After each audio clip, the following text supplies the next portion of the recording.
This is former TNA World Champion Raven, and you're listening to TNA Cross the Line podcast. Quote the Raven, nevermore. And don't cross the line. Or do cross the line. I'm not really sure if you're supposed to, you're not supposed to. I don't know. Whatever. You get it. TNA Wrestling. Cross the Line.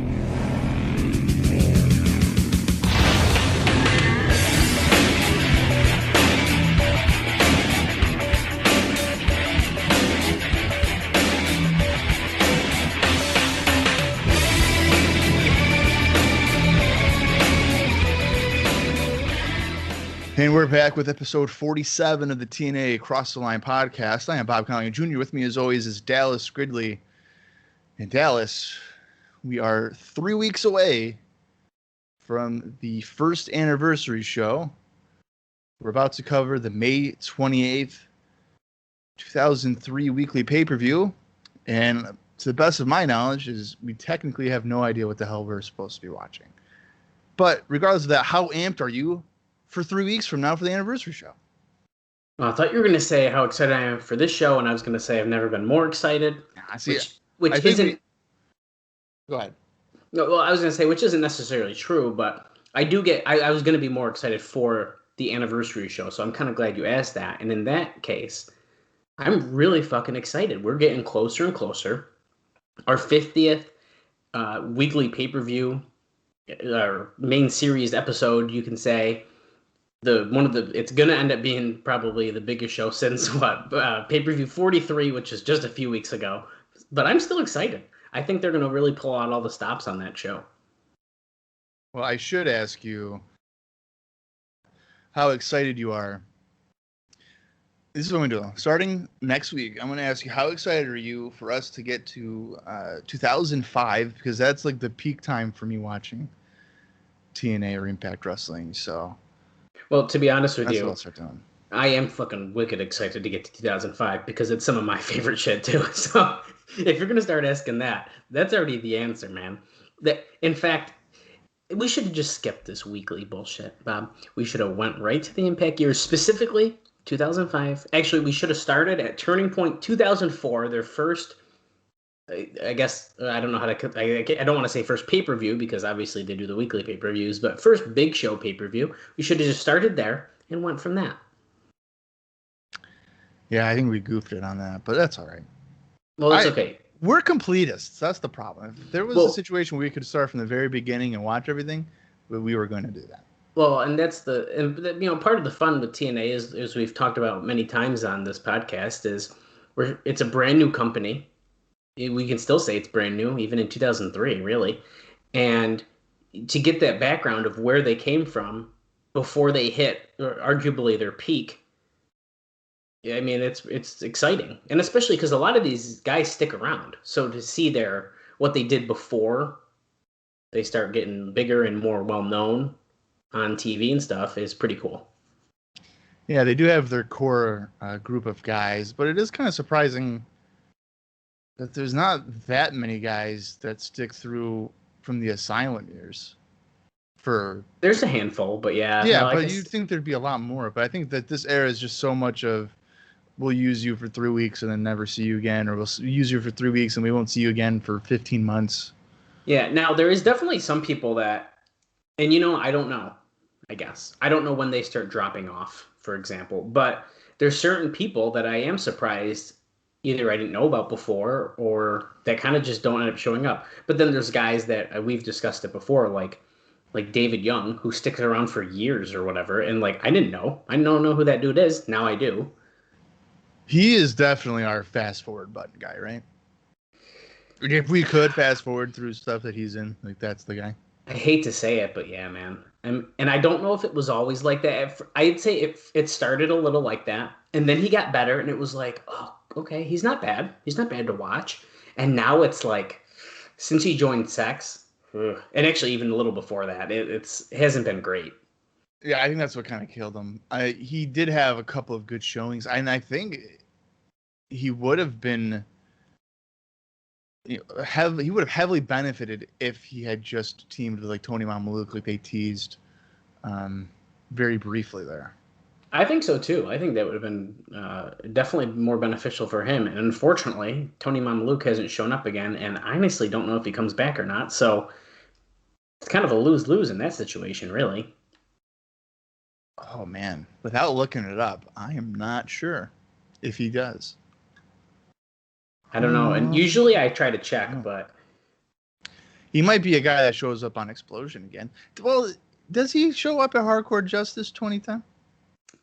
I don't know. But now we're talking, so now I'm going to type his name here and on Cage Match, and I'm going to look because I at least need to know if he comes back. Because if not, usually we try to mention that kind of shit it's hard though because we don't peak. Yeah, we don't really want to peek. The only peeking I do is when I'm trying to finish my 2004 Asylum year pay-per-views, but I'm not actively going on my way to, see what's really going on. Yeah, and when I peek, I just happen to see stuff like, oh, I saw that this person was going to be done in May, and I just happened to see that date. So while we're watching a show, such as Brian Lawler a few weeks back, I happened to remember that, so I clicked just to make sure I was right before I said anything. And then that was it. Okay, let's see here. 2010, it does look like there is a TNA thing. He does show up at the TNA Hardcore Justice on August 8th, 2010, and then he does have an Impact match. It's him and Guido versus Beer Money on August 23rd. But as far as our era, I'm just going to look at the dates briefly. Yeah, we're done. I thought so. All right, so that means if roughly around the time, probably I'll be 38 probably from the way that we do our recordings. That's the next time we'll see Tony Mamaluke on this podcast. So yeah, that's well, it's interesting because he stopped his last TNA match is in February, February 12th, and then he doesn't wrestle at all in 2004. He has some other stuff in 2003, it looks like, but yeah, including even WWE. He doesn't wrestle at all in 2004? Nope, not according to the Cage Match. Nothing in 2004 at all. And then he comes back in 05, right? Then he starts wrestling in 05, a bunch of places. Full Impact Pro, NWA. Full Impact Pro, that's what I was thinking. Ring of Honor, CZW, Wild Side even. Yeah, I think he takes a couple of breaks, doesn't he? Yeah, then he's got another one in 2008 and 2009. Then he comes back again in 2010, starts wrestling again, and then he takes another break in 2013. And it looks like he hasn't wrestled since 2018. And now there is one date here in 2015 that we saw him actually wrestle. Right, 2CW. Yeah, Living on the Edge 10. It was him and Little Guido versus Scotty 2 Hotty and Gregory Edwards. Yep, I remember that. All right, cool. I mean, I've always enjoyed. I enjoyed Tony Mamaluke when he was in ECW and stuff. So he was also, fun fact about Tony Mamaluke, if you want to go onto the Peacock Network and watch some Nitros from 1999, he is the crazed fan that's obsessed with Lenny and Lodi. Really? Yeah, for a very brief time. And then by the end of the year, when Vince Russo comes in, he is like an Italian mobster leader guy for the Mamalukes. And he makes Disco Inferno's life a living hell. But that's very brief as well. And then by the summer of 2000, he is in the ECW as Tony Mamaluke. That's very interesting. I didn't know he was in WCW. Yeah, it's pretty weird. Like I'm pretty sure. I think the gimmick is that he's obsessed with Lenny and Lodi, like one of those Nitro party things. It's like a fake one, and he's got he's there and there's like a cake or something. He's like, Lenny, Lodi, I love you. Blah, blah, blah. And he goes to the cake. That's pretty funny. I haven't seen any WCW 99, and it's something I'm really need to. What are you doing with your life? To be honest, I watched from the reset on to the end, but I didn't start before that because I wanted to, but I had to do a small project before that. But really, then I waited because you were like, Dallas, we're gonna do it on Lycopod. We're gonna watch. So now, I'm kind of just gonna watch along. I feel like unless there's a good starting point that it's like, okay, start at Starrcade 98 and then watch into 99. Which I feel like wouldn't be a bad idea, but That's what's hard for me of like, where do I start? And that's why when I did my WCW watch, that restart was perfect because it didn't matter what happened before it. It started Right. that show and they were like, okay, we're taking all the belts. We got all these new guys and we're starting fresh. And they literally said it. And it was perfect for a new fan who hasn't seen anything. Right. That's actually a good idea, to watch Starrcade and then like the Nitro and Thunder afterward. So you watch Starrcade and then the last Nitro of '98, the last Thunder of '98, and then you watch Right. the January 4th Raw or Nitro. I mean, for '98. Yeah, and I feel like that kind of gives you at least a little bit of a preview into, okay, this is what just happened. Now we're moving on. And I just feel like '99 has so much like, I feel like I don't want to compare it too much to the TNA, but it's like random shit, like just stuff I never know about and crazy stuff happening and like all that kind of stuff. So that's why I want to watch it, and stuff that's not really great, which also makes WCW a lot of fun. Well, I think what's very similar between the two is that WCW never really evolves. So like they keep to their same core of guys, like Hogan, Savage, whatever. And to an extent, and I've looked through like the title reigns, TNA kind of does the same thing. It's like for many, many years, the world title scene is like Jeff Jarrett, Ron Killings, AJ Styles, and then like a random Raven one, and then that's that era. And then when Kurt Angle comes in, it's like Kurt Angle, Joe, Kurt Angle, Sting, Kurt Angle, Thing. They don't really evolve outward. That's a really great observation, and you're really like you hit it on the head with that. Yeah. I mean, it's true. Because I was reviewing some Impact like 06, and I have to start 07 here eventually, but I was like, what do they do for the title thing? And I'm like, okay, Kurt Angle wins the belt. That's about it. It's like Kurt, Joe, Sting. And I'm like, that's it for like 3 years. I'm like, okay. They don't change anything up. Now they do kind of later on, but then it's kind of too late when you're Bobby Roode's, James Storms, and yeah, whatever else. Yeah, no, Eric Young's. That's a good point. Yeah. All right. Well, last week we were going to do our predictions for the anniversary show, which is on June 18th, and that would be 3 weeks from this show. But Bob here, the guy who suggested we do it to Dallas, proceeded not to do it because I kind of forgot. That's right.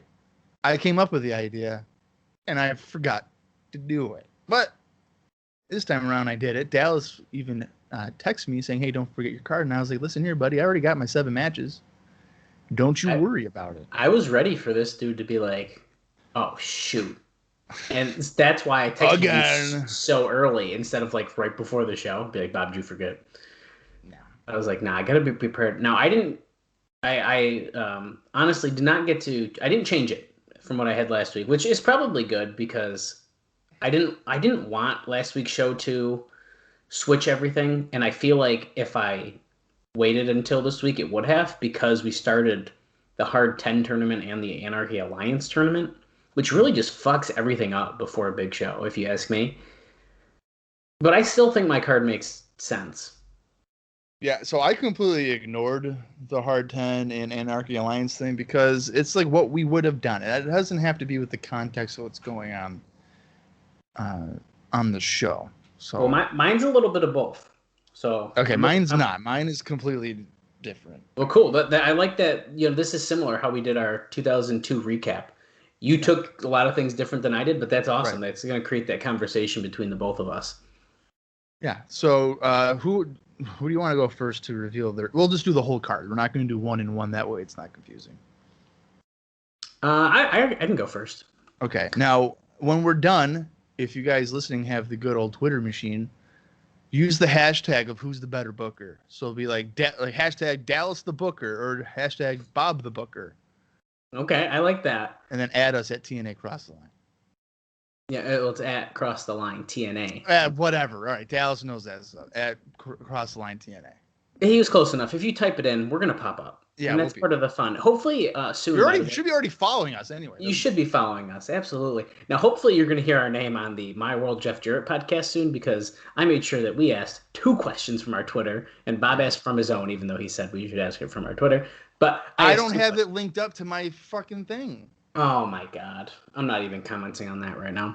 I don't, because I did something. I'm like, I had to like erase the cookies or whatever on my computer, and then it wiped out like all my passwords. All your safe passwords. Yeah. So I was like, I have nothing. I had it linked up, but then I did that, and then I went to Twitter, and it's like, no, fuck you. It's just yours now. I'm like, oh my god. Okay, well, I'll give it to you later. And the IcoPod one, apparently. Okay, well, here's my card. So there's a lot of like, oh, it could be this or this in it too, but that's okay. So I started off, I guess this would be my opening match. Most of it's in order, so I'm just going to say this is my opening match. I thought of having like a losing team must disband kind of thing. So it'd be like Sex versus the New Church. So Brian Lee and Slash. And I put Sonny Siaki and David Young representing Sex here, and I'll get to why soon. And then I also was like, maybe we could throw in the Extreme Revolution, since it's kind of been a three-way faction feud. So essentially, this would, in my eyes, end Sex. Now hold on that thought, because I get more into that. Then I had the match of Jerry Lynn and Amazing Red tagging up against Konnan and Ron Killings, because they were kind of starting their whole tag team with each other, and I figured they had that feud with with Jerry Lynn before. Jerry Lynn and Red have been a decent tag team, so why not? Kind of playing to that. Now this match, the next match after that, is the rising to the top of Sex. So we have Glen Gilberti versus Mike Sanders, which doesn't sound like amazing, but I feel like they've been kind of building to this tension between the two of them for so long. And like I said, in my eyes, this show is the end of Sex. Between the losing team thing and Gilberti and Sanders, we're gonna kind of going at it anyways. So kind of that's my blow off for that. Following that, I had a street fight between Kid Kash and Trinity. Okay. Because I feel like we need like a big blow off. So I was like, let's do a street fight. The way he's been beating her down and all this stuff, like I think those two could honestly steal the show in a match like that. So I think it'd be pretty cool. For the tag team championships, I had Triple X defending against America's Most Wanted. I know we've seen it already, but I think it kind of just makes the most sense with kind of how we've been doing it. And they're the two biggest tag teams. And if you got this big show, you're going to want your eyes on two of your best tag teams is what I should say, really. Following that, you have the X Division Championship match. So Chris Sabin is your champion. So I actually wrote in that he'd be just defending against like a surprise opponent.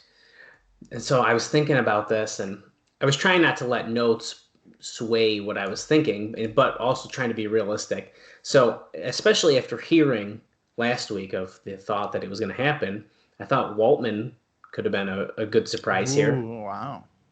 So Waltman would then return at this show, fight Sabin for the X Division title. Wow. But another idea that crossed my mind is, and just because we really read it in the notes, was this could be a spot for Jeff Hardy to come in, because it was like teased that he might come in here. Now, of course, a couple things with that. I purposely did not rate Jeff Hardy because I know what he does at the show. So I was like, I feel like that's like kind of cheating a little bit. So. Whoa. What? Oh, yeah. You know what Jeff Hardy does at the anniversary show? Yeah, isn't that when he comes out? No. That's not it? No. Oh, shit, I got my dates mixed up then. Ooh, yeah, okay. He's not in until summer of 2004. No way. Oh, yeah. My God. Oh, I know what show he comes in at then. Oh, yeah, I got my dates wicked mixed up. It's like, I think it's July or August of 2004. Ah, shit. Okay, well, that's bad. That's me, see, I told you, I haven't watched I shouldn't have told you anything, because you would have been watching the anniversary show, been, yeah, Jeff Hardy, and then it would have ended, and you would have been like, what? Wait a minute. I honestly would have, which is really bad, but I do know. Oh, yeah. That's the show. Okay. It's the second anniversary. Okay, yeah, that's why. Okay. Well, then my idea could still stand. Oh, damn. Okay. That's funny. Yeah, so I think Waltman would make more sense, because I guess if I was going to say Hardy here, I feel like, well, hold that thought for a second. Let me get to my main event, and then I'll throw this out there too. My main event is something that you and I have talked about many times. Is Jeff Jarrett versus Raven versus AJ Styles in a 3-way title match. Because I think it's something that we've all been waiting for. Now, this is where the idea was like, oh, well, they could also like surprise add Jeff Hardy into this. That'd be kind of cool. But like then we're kind of playing off that idea of like same thing with D'Lo, like a lower level WWE guy getting thrown into the title picture. That's why I sort of thought the X Division thing would be kind of fun.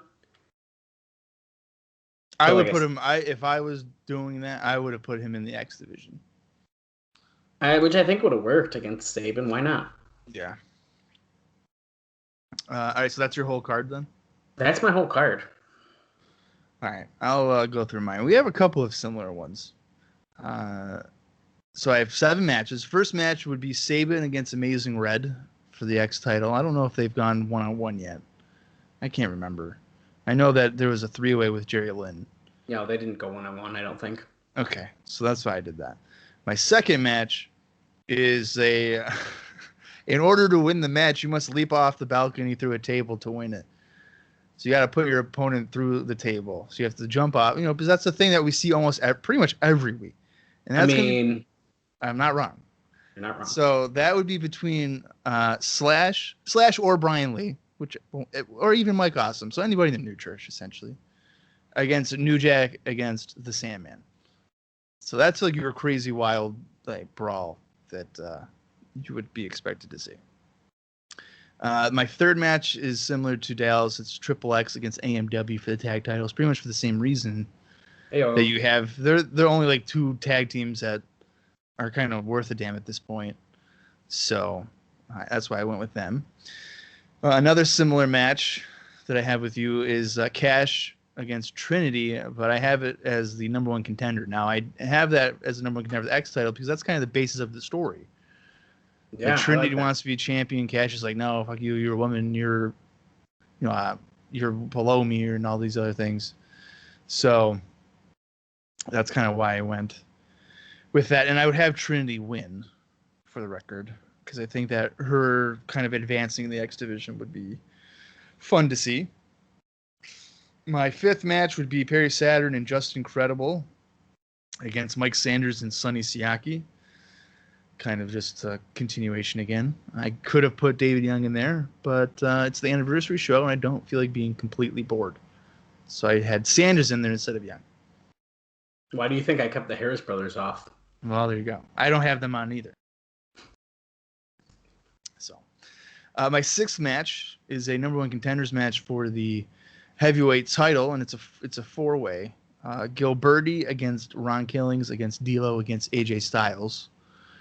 So I veered away from the triple threat match because my main event is Jarrett and Raven inside of a steel cage, but it's a weapons cage match. Yeah, that's a really good idea. So that way, the idea being there's no interference, weapons are legal, there's got to be a winner. Why not? So, but I like a lot of the stuff you have because you have surprises. I didn't put any surprises. I didn't have Jeff Hardy. I don't have Sean Waltman coming in.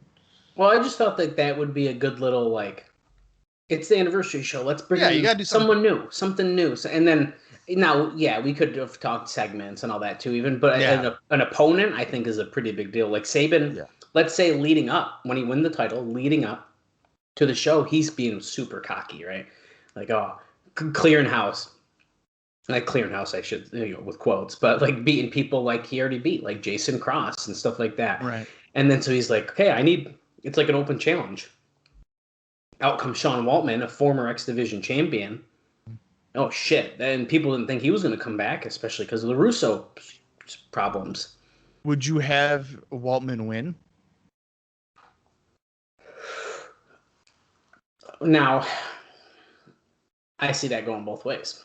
Do I want to build Saban more? Because if so, then Saban needs to win.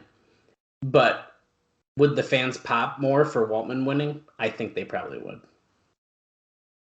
Oh, they definitely would pop more. As far as like Saban, who's still in sex, he's cocky heel, comes in and gets beaten by super face Waltman. I don't know. I don't think you can go wrong doing that, to be honest. I've always been a proponent of if you bring in a surprise person, they lose. And I would want to build Saban up. I think that's the smarter decision. Yeah. Especially after Waltman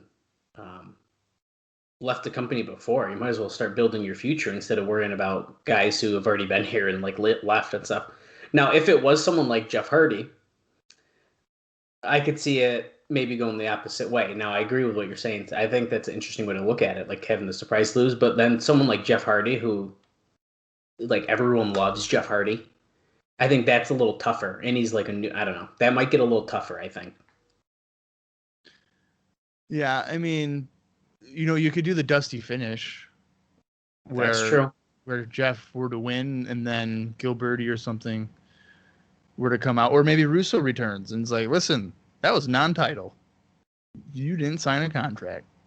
So you get the pop and everything, but Saban's still the champion. You could do something like that. I think that could work with either of those guys too. Mm-hmm. And let me just follow up real quick. Since I was completely wrong about which show Jeff Hardy came in on, yeah, I might be getting a lot of shit mixed up. So I'm pretty excited about this 1 year anniversary show. Why? What else do you think is going on in the anniversary show? I guess I don't know. And I don't even want to say it and be wrong and look like an idiot because I already feel really stupid about the Hardy thing. But now that I looked at the date, I was like, oh shit, I knew that. Well, I was saying July or August, so that must be when he comes like full time. It must be, yeah, because I didn't realize it was the anniversary show the second anniversary show that he arrives in. Yeah, and I think that's what fucked me up because it was still an anniversary show, but it was just a different one. But that really just threw me off hardcore. So I'm even more excited. Oh, I'm pumped for it. So I'm looking forward to the anniversary show, but we gotta get through this one first, and then we gotta get through June 4th and June 11th. So. Yeah, and I just can't wait because we don't know anything about this show, but we'll get to that in a minute. You ready to hear some news and backstage rumors, Bob? Oh, yeah, man. I'm about to prop my feet up here on my good old ottoman, and I'm going to let you talk, and I will just listen. Okay, well, we got some good news. We got some bad news. We got some interesting things. But before that, last week we liked the show, shockingly enough. Me and Bob gave it a thumbs up, which I still kind of can't believe. Briefly, I'll read over the card. We had Paul London defeating CM Punk, Jason Cross, and Kid Romeo to become the new #1 contender. Just Incredible, Slash, and Amazing Red defeated Christopher Daniels and Elix Skipper in a 3-on-2 handicap match, and that was kind of a mixed bag of people because of the whole tournament thing. Mike Sanders defeated Brian Lee in what they're calling, at least on here, is the quarterfinal match in the Hard 10 tournament, but it was the first Hard 10 match. We had Don Harris and Ron Killings defeat New Jack and Shark Boy in the Anarchy Alliance tournament match, and that was, of course, Don Harris was beating the shit out of Ron Killings, and Killings ended up winning the match, and then so they just moved on in the tournament. David Young and Tracy defeated Kid Kash and Trinity in the Anarchy Alliance tournament match. And then America's Most Wanted defeated Styles and D'Lo to remain as a team in the Anarchy Alliance tournament. So they qualified for it as a team. And then finally in the main event, Sonny Siaki and Sandman went to a no contest in Raven's Clockwork Orange House of Fun match. And Raven was the special referee in that one. So even with you reading the card and knowing that we both liked it, I would never have thought, just based on the card, that we would sit here and be like, yeah, it was good. That was a good time. Yeah, it was kind of weird. We were having a lot of fun last week, and when you look at the card, it's kind of hard to figure out why, but it wasn't a bad show. I mean, as far as match quality, I guess is what I should say, because the matches had to have been decent for us to enjoy it. Now, there was some weird stuff that happened, but we'll get to that in a few. Now, what do you think the readers of The Observer thought of the show last week? I'm going to say they went thumbs down. The majority did give it a thumbs down. It was 42.5% gave it a thumbs down, 35% were in the middle, and 22.5% were up. Dave says that the show generally got bad reviews, although it was a better show than the previous 2 weeks, he says. And now, as far as the best match on the card, what do you think they voted for that? Because this is a mixed bag. I've been usually giving you these, but we had a mixed bag last week of matches. Um, the tag match involving Styles. No, it wasn't. It was actually the handicap match between Daniels and Skipper versus Slash, Red, Incredible. What? Yeah. And in second place, it was the X Division #1 contender elimination match. Okay, well, I get the X Division one. It makes sense. Yeah. But what the hell? The handicap match? Yeah, isn't that random? What do you think was voted the worst match? The Don Harris one. Yeah, you would think that, right? Well, it was actually Sandman and Sonny Siaki. See, I was gonna say that. And in second, Damn it was Mike Sanders and Brian Lee. Okay. So people liked that 3-minute and 14-second Don Harris and Ron Killing versus New Jack and Shark Boy match more than the House of Fun match and the Hard 10 tournament match. That blows my mind. Well, I think part of that has to be with the no contest at the end of the show with the Clockwork Orange match. I feel like that's got to be part of that, but maybe I'm overthinking that. But anyways, got some good news. The plans for a Jeff Jarrett, Glen Gilberti main event for the June 18th anniversary show may have been changed. Jarrett has apparently had second thoughts about it. On the May 21st show, there were interviews pushing Raven, D'Lo, and Styles as title contenders, so it could be that one of them, or a 4 or 5-way deal by the time they get there. After the success of building a match for a month on the April 30th show, it's now been 3 weeks since the match, and they haven't built up any matches for a week, let alone anything for a long build. So no matter what they're doing, whether it's with any of these guys or not, we haven't done anything. We're not building to nothing. Yeah. I mean, I guess D'Lo would make sense because he's kept strong with AJ. Mm-hmm. But like, how would you feel about a 4 or a 5-way match at the show? I feel like I'm kind of split. I wouldn't hate it, but you know what? If they had developed the King of the Mountain idea before, like a year before, if you were to do, because that's 5 guys, right? Yeah, it's usually 5, I believe. So you could do Jarrett, Raven, Styles, D'Lo, and like Gilberty or something. Well, yeah, I don't think that would be bad. That's a good point. I mean, that's not a bad idea. Now, the King of the Mountain match is very... I feel like you either really like it or you really hate it. I feel like there's not really an in-between with that. Well, it's just a reverse ladder match, right? You gotta hang the belt. Oh, but yeah, but don't you know that there's all different rules because you have to pin someone to be eligible? Right, and they go into a penalty box or whatever? Yeah, they go in the penalty box, and oh yeah. It's a whole thing. I like the King of the Mountain match, personally. Well, yeah, I think it's fun I like anything that's different. You know, like okay, great, another ladder match. But it's like, I gotta hang the damn thing. King of the Mountain. It's like when you're not doing a snow pile, you gotta get to the top of the mountain. I like it.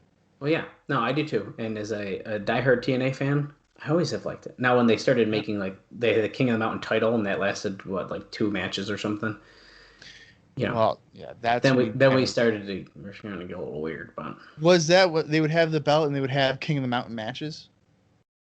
I'm pretty sure, yeah. For every time they defended it? Yeah. Wow, that kills the gimmick then. No, mind you, that was pretty late. Now that's way late. Yeah, that's like 2016, 15? Oh, it might even be later than that. It might be. I'm trying to look it up real quick because they. Could you imagine if like WWE had a Hell in a Cell champion and every time they defended it was inside a Hell in a Cell? Be like, oh hey, welcome to WWE main event. We have a Hell in a Cell match tonight. I just want you to remember that it started as the TNA Legends Championship, then was Correct. The Global, then was the Television, then it was the King of the Mountain, and yeah, so it's 2015. So yeah, dude, they had one. They had one belt renamed 4 times. Yeah. Oh my god. Yes, Bob. That's what happened. Actually, okay, so there was more King of the Mountain champions than I thought there was. I'm pretty impressed with this right now. But I'm pretty sure, yeah, they're all wait. I don't think they're King of the Mountain matches then, right? Yeah, some of them are. The first one is it happened at Slammiversary 2015 in June. Then they vacated it. The title was vacated after Jeff Jarrett became the general manager. And then PJ Black won it in a King of the Mountain match in July, on What? July 27th. Yep. And then Bobby Roode won it after that. And then Eric Young won it, but that one doesn't say if it was a King of the Mountain match. Oh, and then there was Bram won it in a Falls Count Anywhere match. See, so we got really weird. A lot of weird stuff started to happen. Yeah, I don't understand that. And then they eventually did like the winner take all match, and then they where Lashley like won all the belts, and then they deactivated it, which is totally fine. Yeah. But anyways, nice. It would have been a cool thought, I think, for the show. I agree with that. Yeah. Now, speaking of Jeff Jarrett, he was talking after the show saying that they should have moved the Daniels match, or otherwise known as that handicap match, to the main event slot, and people would have liked the show better. Jerry Jarrett, however, was telling people that he thought Siaki and Sandman was a great dramatic match. What? I don't know about dramatic. There wasn't even a finish. Yeah, well, it's Jerry Jarrett. He can. But then again, what? Daniels and them in the main event? Why? People are talking this match up big, Bob. I don't understand. It's gonna keep. I have more notes on it. Even. I mean, people really like that match. I don't know. You guys, our listeners, you'd have to let us know if we really liked it last week. I think we enjoyed it, but I don't remember being like, dude, that was a good fucking match. No, I think we enjoyed it, but it's an undercard match. It's not a main event match. Well, when you look at a card that literally doesn't make any sense, like we had last week, anything could have been a main event match. Well, I would have thought out of all the matches that AJ and D'Lo against America's Most Wanted would have been the main event. That probably would have made the most sense. Yeah. Yeah. So, I don't know, man. Yeah. Well, Dave goes on to say here that they're really hurting themselves when it comes to not building up for future matches and not announcing matches for the next week. Now, because Vince Russo and usually Gilberty don't start writing the next show until Wednesday night, there are not only no matches advertised for the third straight week, by the way, on the pay-per-view, but also on the syndicated show, which runs on Saturdays in the local market. And he says, which explains the poor paid attendance for the past few weeks. The commercials for the next show in syndication are also taped on Wednesdays. So we just haven't had matches because they're writing the next show that night, so they don't know what's even happening. Oh, wow. Yeah. So they have to, realistically, in order to promote it, they have to do 2 weeks at a time. Yes. At least. Oh, at least, the bare minimum. Wow. So I'm curious what's going to happen with that, because leading into this is not a show you want to fuck up. Like, you're already trying to build up your 1-year anniversary show, and like you're starting to drag your feet. You did really good building up for Jarrett and Raven, and now it's like your next, like, what should be big show is kind of like it's coming. Well, and people always want to. I've heard people say, "Oh, it's hard to book in advance or whatever," and I'm like, if I'm TNA, I would have a list of guys that I know that I have available. And start doing it, like Tuesday night. We got tomorrow's show in the bag. Tuesday night, we at least get a couple matches that we can promote. Well, that's the thing. I think you need at least a rough outline. Yeah. And if shit goes wrong, which I'm sure it does, card subject to change. Exactly. It's just like, I think Bischoff has mentioned it before in his podcast. It's like you have your A story, your B story, your C and D story, and like stuff like that. You just break it down that way. And it makes, when he said it, it was like, oh my God, this makes so much sense.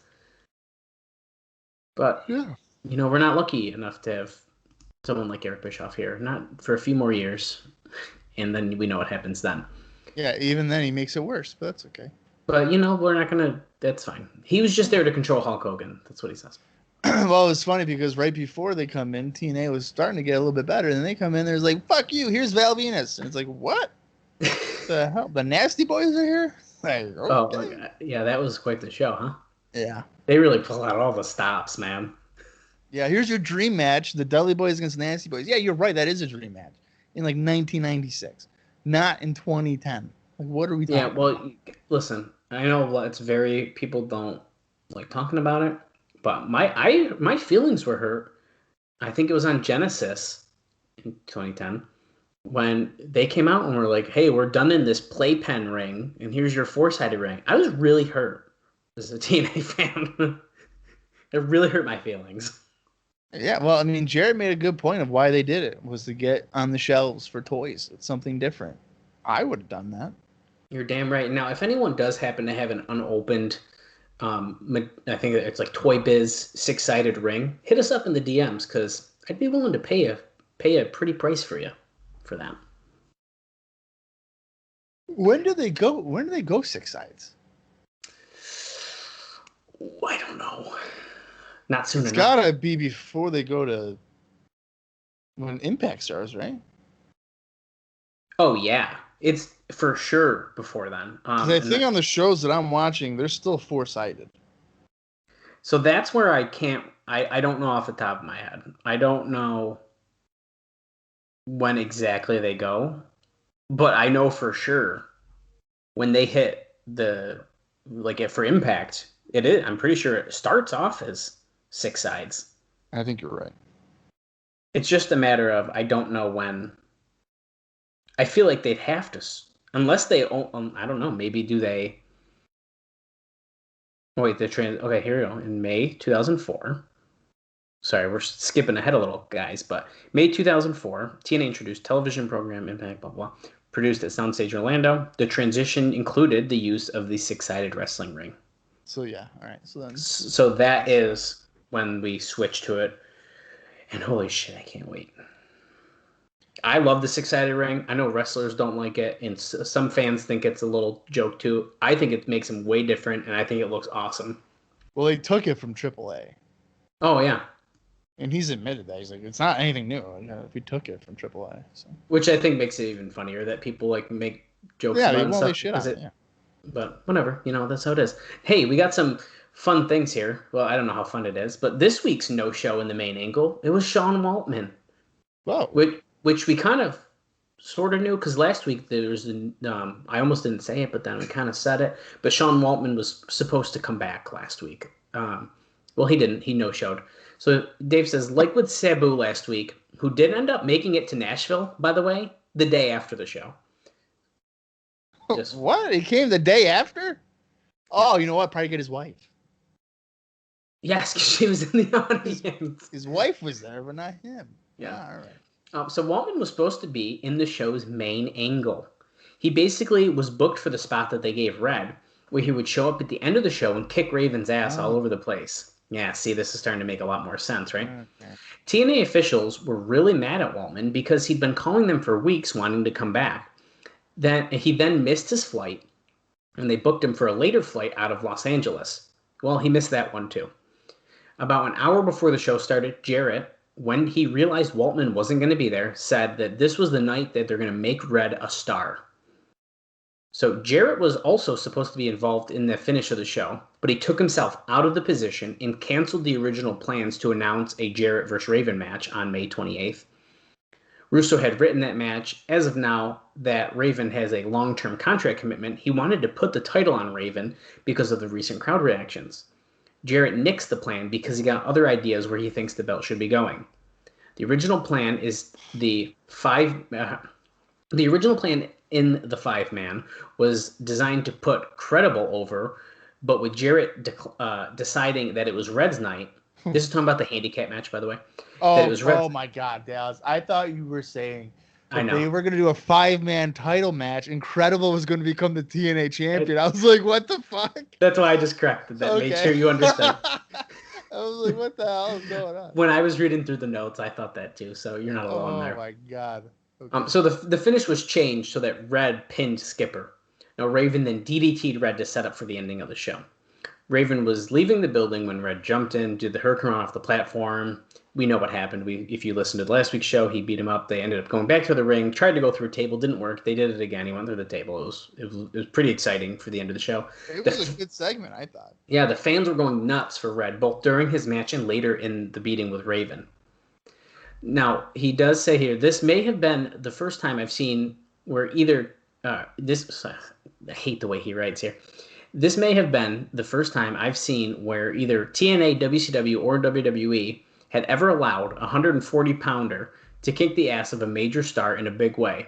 Now, he does point out Ric Flair allowing Mysterio to beat him all over the ring once on Nitro before the DQ finish. But unlike many other top guys who have lost but not put over younger guys, Raven didn't do it in that slip on a banana peel, wink, wink, I'm doing the job, and isn't this ridiculous kind of style. So he actually took the beating. Yeah, well, I mean, 1, 2, 3 Kid did it to Razor. That's a good point. Several times. That's a really good point, yeah. So, I don't know about that. Okay, so let's rewind really quick, because that was a lot to take in. We made the connection at the end of the show. Okay, it's random that this beatdown's happening, but he did hit Red earlier in the show. It made sense. Mm-hmm. And that obviously they switched it. Now, how would you have felt if it was Sean Waltman who just attacked Raven at the end of the show?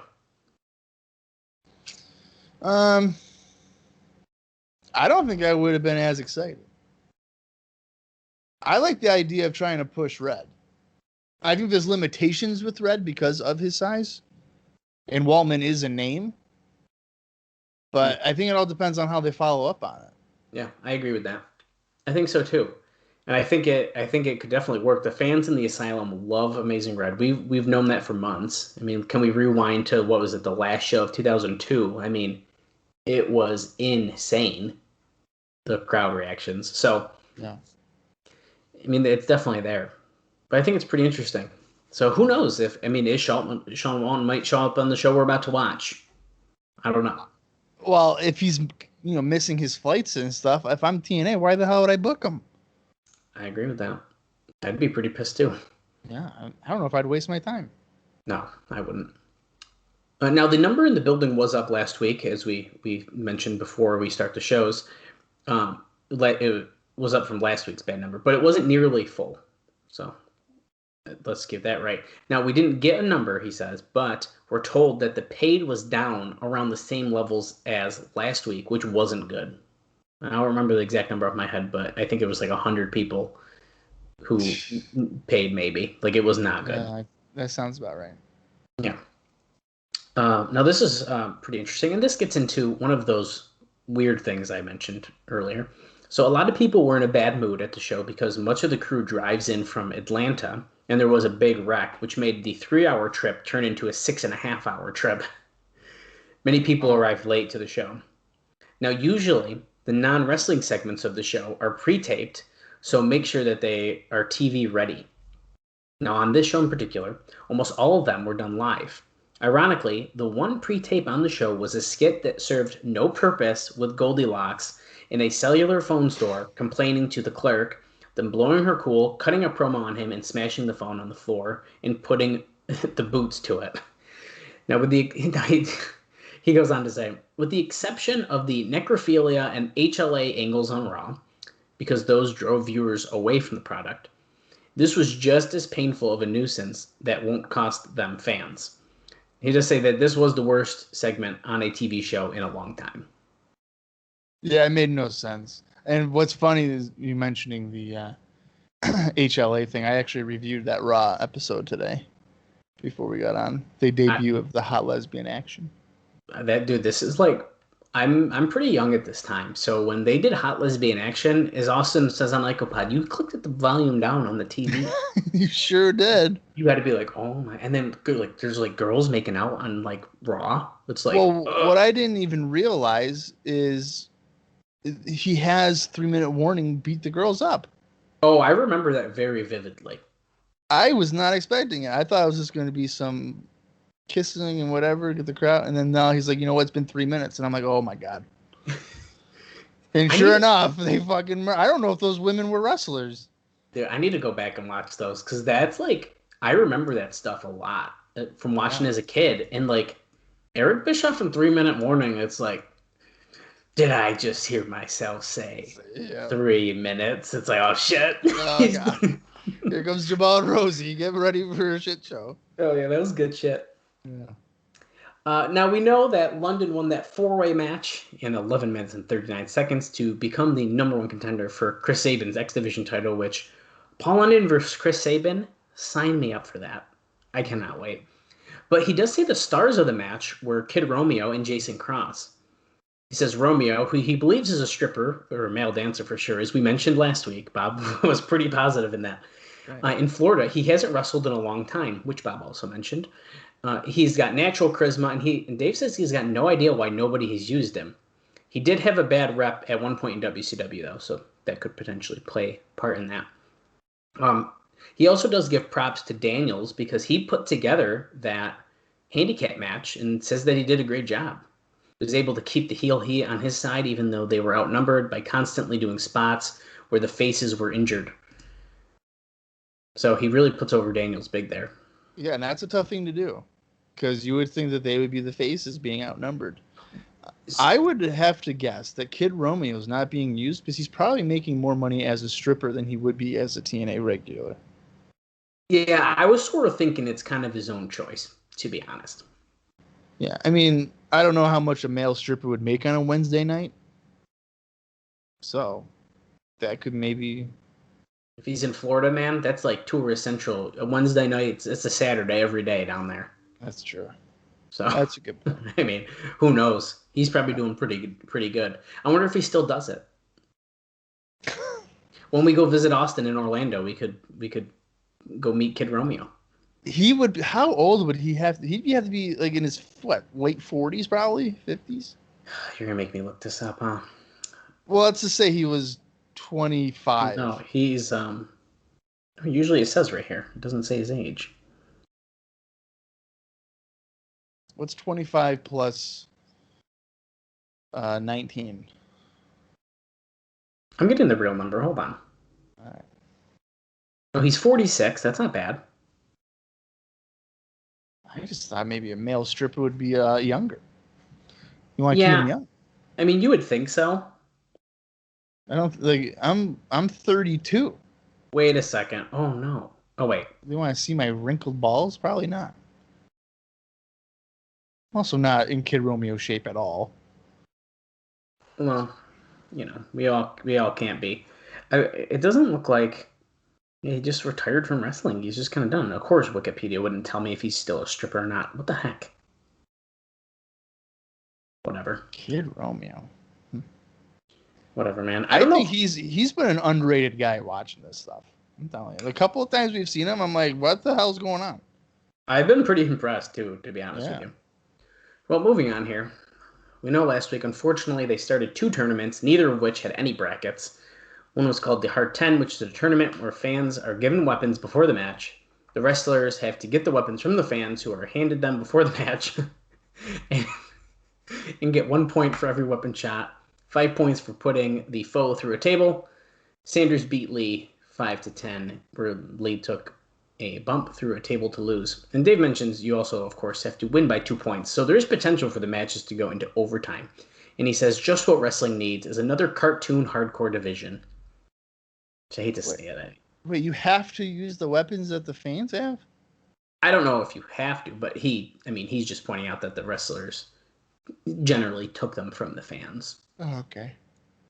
And now the other tournament is that tag team tournament where the NWA board picks partners. We know this as the Anarchy Alliance Tournament. Battle Bowl. NWA board picks the partners, 2 tournaments on 1 show, and in each case with no specific purpose of what the winner gets, which is kind of the bummer here. Now, also, actually, I forgot, we do know something for the show, Bob, and that is that the Luchador is going to reveal themselves or herself. It might be Trinity, we don't know, to Kid Kash. So that is happening on this show. That's the only thing we know. Right. Yeah, I forgot about that. Yeah, no, so James Storm, Chris Harris, they did defeat Styles and Brown, as we mentioned. when Young Daniels and Skipper interfered. Although this was not on the camera for the live crowd, they teased dissension after the match with Harrison Storm again. So they're teasing it again. Those motherfuckers. They gotta knock it off. Yeah. Nobody wants them to fight each other. At least not yet. No. And then, so of course, Styles and Brown get to stay in the tournament, or sorry, because of the win, Styles and Brown get into the tournament, but not as partners. Then we had which match? I'm getting confused. He talks about so many. Harris, Storm, Brown, Styles have to qualify. The bout had very disappointing crowd reactions, even though it was a decent match. Several people remarked that it showed the value of Jeremy Borash, who cheerleads the crowd during the matches off camera. So be it. He does. They also apparently, I guess I didn't pick up on this right away, but, yeah, we did, because we did make a joke about it. They teased a Russo face return when Gilberty said there was no way a 43-year-old man with 3 kids could have a pulse on what's happening. I think we did make a joke about Russo during that, about his sick kids watching Howard Stern. Yeah, but wait a minute. Gilbert, the whole thing of sex was going off the vision of Russo. Now we're on the vision of Gilberty, dude. And now he's saying that there's no way Russo would have a pulse on it? Yeah, and Dave goes into a huge rant and just essentially about old people not having a pulse on the thing. And I chose not to include that here because even reading it to myself, I got confused. But I don't know. We'll see what happens. I think when Russo left, you and I both made predictions. Like, when is Russo going to show back up? He's got to show back up, right? I think I'm already wrong. I think I said late May. Oh, you're wrong. Yeah, you're definitely wrong because you said pretty quick. I'm pretty sure I might have said the anniversary show. I could be wrong about my thing. No, I think you did. And I'm sticking to that. I still think he's coming back at the anniversary. I think I said mid to late May, and if he doesn't show up on this show, I am wrong. We'll find out. Well, you were dead set. He's coming anytime. He's got to come back. He can't stay off. And I am actually shocked. Yeah. I only got a couple more things here. And then I'll tell you the bad news after that. So let's just get through this, and then you get some bad news, listeners. Not really Bob, but listeners.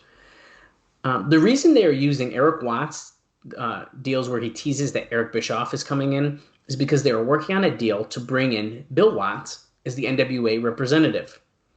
They've been working on it for some time because the teases of bringing someone new and have been around seemingly since the last guy in the spot, J.J. Dillon, departed. Actually, if Watts was brought in to work with Russo and Jarrett, Dave says, and I'm pretty sure it's just for the figurehead role, and odds are, if a deal is made, that it may not last long.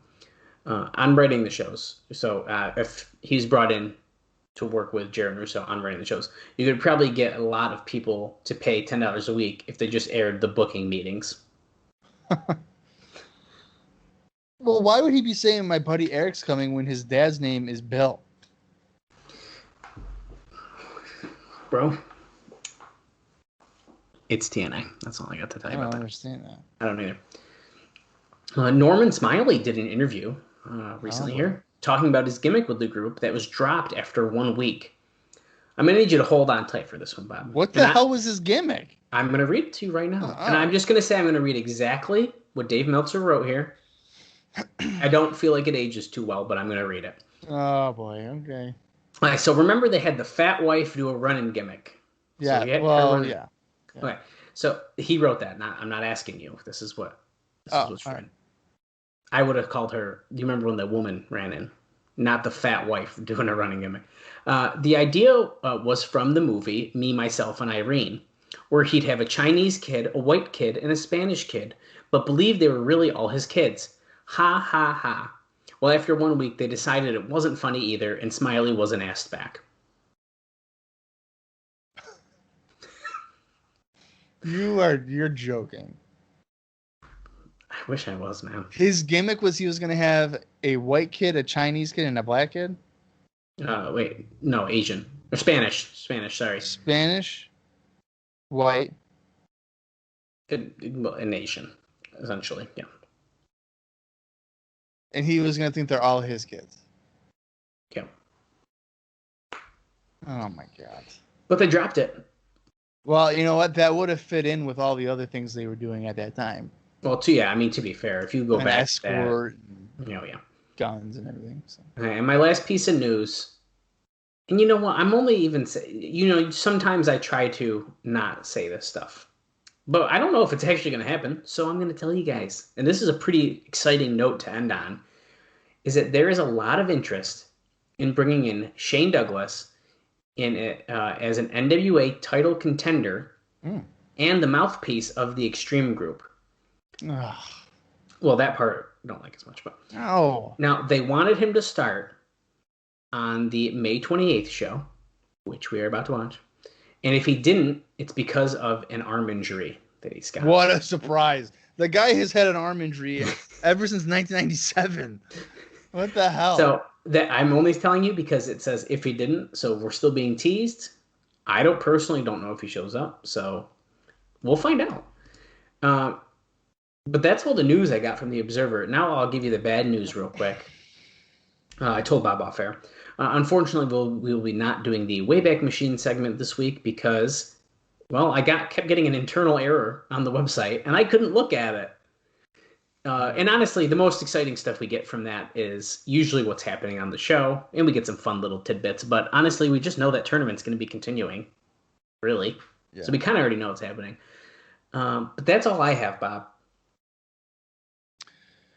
All right. Well, let me go through this little indie news here. CM Punk defeated Chris Hamrick on May 24th for IWA Mid-South. And then he lost to Brad Bradley the next day, May 25th, for MAW. D'Lo Brown kept busy. He teamed with Matt Stryker with a Y in the unibrow, defeating Chet Chablowski and Cody Hawk to win the HWA tag titles on May 23rd. He then teamed with Haas and Stryker to defeat Chad Collier, Cody Hawk, and Chet in a Falls Count Anywhere match for HWA. I believe that was the... Oh, I just lost that because I clicked the wrong button. All right, we're back. That was on the 25th of May.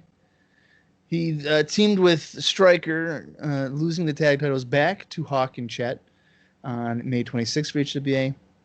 And then on May 27th, he defeated Raven in a Ravens Rules match to retain the MXPW heavyweight title. Konnan defeated Disco Inferno on May 21st for WWA. He then lost to Devin Storm in a Falls Count Anywhere match on May 23rd for WWA. The SATs will be appearing on the show. I don't think that's really spoiling anything. They have not been seen since January 22nd on pay-per-view and February 12th on Explosion. They've been busy on the indies. They've lost the ECWA and USA Pro Tag titles since their last appearance. They lost to Mikey Whipwreck and Christopher Daniels on April 13th for ICW. They also lost to Samoan Island Tribe on May 9th for MLW. But they got back on their winning ways when they defeated the Christopher Street Connection on May 19th for ICW. Chris Sabin lost to Sabu by disqualification on May 27th for MXPW. And the last bit here is that the Disco Inferno, Glen Gilberti, lost to Sting on May 23rd for WWA. So there's a Disco and Sting singles match out there if you want to watch it. Yeah, I guess I wouldn't have seen that one coming. I certainly would not either. There was a lot of really interesting stuff on there. So that was a really good indie news section there. I like that. Yeah. It's some fun stuff usually. Yeah. Well, let's touch on Explosion briefly here, and then we're going to get into the show. Hell yeah. So Explosion number 34, as it is listed, was taped on the same day as the show we're about to watch, which is May 28th, 2003. And it aired on June 1st, 2003. And it featured the following 4 matches. We are stacked this week. Loaded. First off, we had Eric Watts, our Explosion. He must be the face of Explosion. He has to be. Eric Watts defeated Preston Quinn. Then Tracy defeated VJ Love. Shark Boy defeated Vinny Valentino. And then in the main event, David Young defeated Matt Striker and Mike Sanders in a three-way match. With a Y. Matt Striker with a Y. Okay, I figured, yeah. Well, that's we get a rare Shark Boy win. Yeah, and I just looked. Vinny Valentino is Brent Albright or Gunnar Scott, which sounds super familiar to me. Yeah. And I'm blanking of how I know him, but the name is... SmackDown. Gunnar Scott was on SmackDown. That's what it is then. Like 2006, I think? 2006, yeah, that makes sense. He did wrestle in WWE in 2006. Yeah. Yep, so that's who that is. I like Brent Albright, actually. He had some decent matches in Ring of Honor against Adam Pearce, if I remember correctly. I could be totally wrong on that, but I'm pretty sure. Look at that. And he did have a good CM Punk feud in OVW. Oh, and it looks like VJ Love, who Tracy defeated, is Lizzie Valentine, which I'm pretty sure... yeah, she was in XPW. She wrestled in TNA in 2009 even. And I'm blanking, but I feel like I know her from somewhere else as well. But I'm pretty sure she is a fairly well-known woman wrestler. Yeah, I've definitely heard that name. But Bob, that's all I got. I'm ready to get into the show, man. Yeah, I am too. All right, that means it's time for the May 28th, 2003 weekly pay-per-view. I'm going to count down from 5, and you can watch along on the Impact Plus app, or if it's in your own personal collection. So here we go. 5, 4, 3, 2, 1, play. Well, we're starting off with a Raven video package, which I'm always liking. Denied my destiny. Raven, Raven, Raven. Some different music here. Yeah, I'm feeling hyped for this one. Now, they're showing the video of him sitting up on top of that like tractor trailer and about to try to make Alexis Lurie drink bleach. Yeah. Him hitting red with that Raven effect DDT. We have to get a Red Raven match, right? Oh, we're definitely getting a Red Raven match. And remember, he was calling Jarrett out and stuff. And Jarrett never came out, but we knew Jarrett was there because he attacked Raven on the top of that truck. So it was just kind of weird that they kept him off after that, even. I'm running out of patience. Oh, shoot. I forgot because they carried him out and it was horrible. I forgot that they did that to Jeremy Borash, yeah. It was so funny. Oh, it stabilized the neck and like just completely ruined it. Dude, that stuff was so funny. It was awesome. Sonny Siaki. Basically being like, yo, you're going to call the match my way because we're like buddies. And then Sandman also did that. And then Raven, if you remember, didn't listen to anyone in the match because he's for Raven. That's right. Oh, setting Siaki up, Sandman. I'm with you, man. Extreme. Doesn't he kick him in the nuts or something? Yeah, Sandman's like, you got the X-Blood in you? Well, yeah, he's never turned his back on Sandman, or did he never wronged Sandman? No. He never brainwashed his It's child. only one of the biggest things that ever happened. In ECW, yeah. In ECW, yeah. I mean, no big deal. No big deal. And it was funny when Sandman said that. He's like, what are you talking about? You took my family from me, you asshole. Yeah. Ah, come on, man. That doesn't really count. So Raven sat in the corner the whole time here, until he was counting a pin, and then he stopped, and he picks up his Sandman. And turns on him. They were like, you know what, Sonny Siaki, screw you too, man. Oh, I like the way Siaki took that, I think. Yeah, he kind of like fell hard on it. That was he good. Spiked himself. No, this is collateral damage. He's going to take out as much collateral damage. We're about to cut to the inside already. We're only 2 minutes and 40 seconds in. Oh, it's outside. Glen Gilberti stopping Alexis Lurie and Julio De Niro from coming in the arena. Oh. He's going to kick Raven's ass tonight without his bodyguards. Just tell Raven what Glen Gilberti said. Wow, okay. All right, so then we're getting a fight with Gilberty and Raven? Yeah. And the Harris brothers won't be there. Is that who he's referencing? His bodyguards or whatever? Yeah, I'm assuming, yeah. Okay, Bob, you see the crowd. How many people are in the TNA Asylum tonight? TNA causes men to love sex. Well, I guess. I'm going to say there's 950. Let me pull my notes up. We have 850. So we're down from 1150 last week. But it does look pretty full, really. Here's our first match. Here. CM Punk and Jason Cross. Interesting tag team. What the hell kind of music are they got here? I don't know, but whoever we're watching this from needs to stop messing with their volume, please.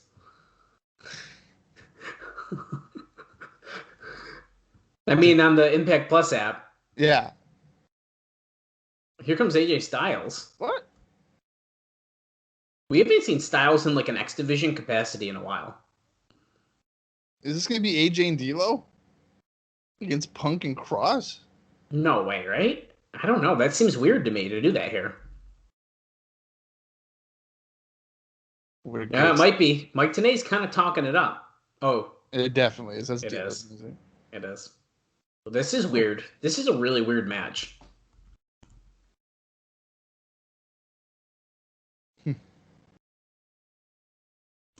Yeah, I don't know how I feel about this one.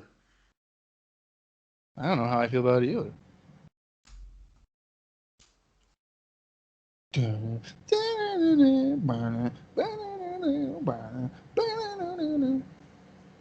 So here we go.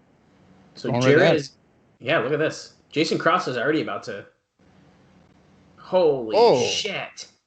Corkscrew dive onto D'Lo on the floor by Cross. I was just listening to what Tenay said as Styles is now in the crowd. Punk just ran into a super kick. CM Punk AJ Styles here facing off, which is pretty cool if you think about it. Oh, they both go for drop kicks. On the floor. Yeah. Styles went off the barricade. But Jarrett apparently mentioned last week that he's going to do everything he can to avoid facing Styles and D'Lo one-on-one. Well, he's already beat him, though. Well, yeah, I wouldn't want to fight him either. Yeah. That seems like we're hinting at that four-way match. Once again, I mean, that's kind of what was Dave mentioned earlier that we just talked about. Styles, beautiful. Oh, but he... figures that he does it beautifully, and then he gets countered. That was that moonsault into the reverse DDT. And, stopped it, but... Well, if they're saying Jarrett's afraid to wrestle those guys in singles matches, and then we get a four-way, that means he still gets his way because it's not a singles match. Exactly. So... Punk tags out. Jason Cross coming in. Skull crushing finale. No, a full Nelson freaking suplex, which looked pretty good there. Jesus. 1, 2. No. Styles kicks out, but they keep counting. Well, because he didn't kick out emphatically. He just kind of did a Jarrett. No, Jarrett just lifts his arm up in the air. Yeah. Punk back in again. Oh, look at that. Jason Cross dropped Styles around or on his knee, and then Punk jumped in the ring and did a senton. He did a slingshot senton over Cross's knee. By Punk there. I noticed when Cross did his dive that D'Lo was kind of grabbing his shoulder, so I don't know. Oh. That's a legitimate thing either. Whoa. DDT there. By Punk. He calls that something. They said it last week. I can't remember the name of it though. The Devil's Lock. It is. I think it is. I think it's the double lock DDT or something. Something like that, yeah. He hit it good. It is a nice DDT. I'll give him that. Oh, Jason Cross back in. Fast tags here. The snap there, and then he's got a chin lock in on Styles. Or is it a headlock? I don't know. He's got it around his chin though. That's considered a headlock. Okay, he's got a headlock. Styles breaks out, though, off the ropes, gets kicked in the knee by Cross. Oh! What the hell? That was cool. He just did a flipping unprettier. Yeah.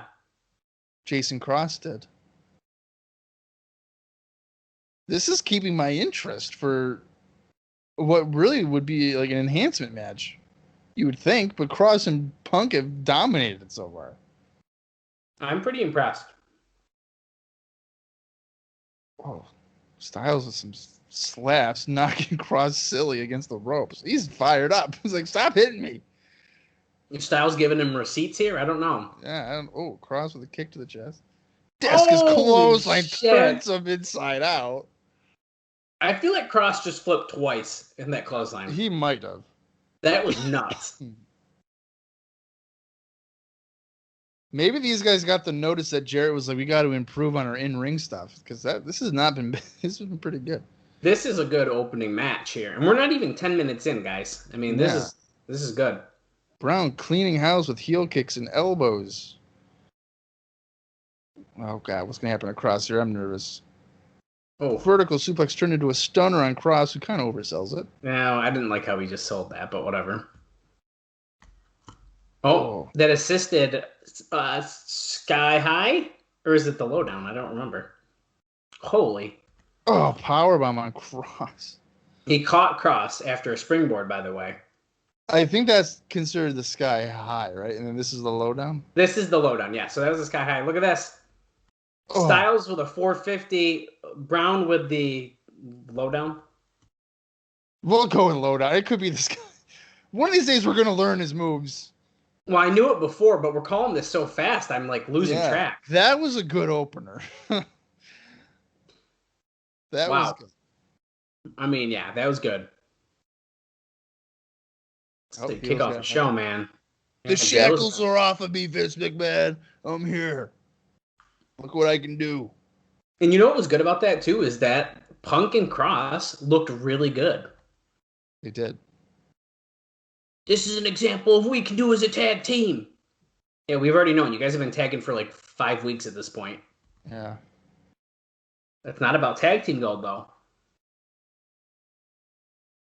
D'Lo doesn't have tag team aspirations. He's got one goal. He's told everyone when he came here. It's to get respect.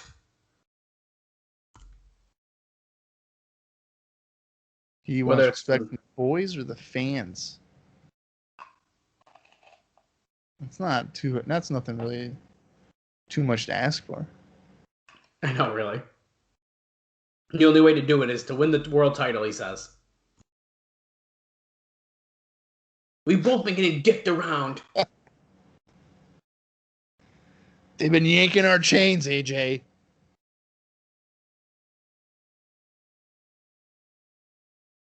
Yeah, that's right. Don't let them screw with you for the last 7 years they have for him.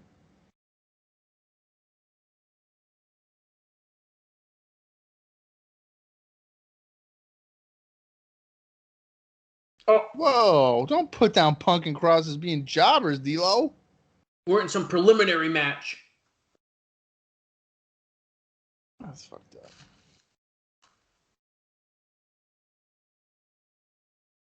I don't like how he just put down the guys that they just had a good match with.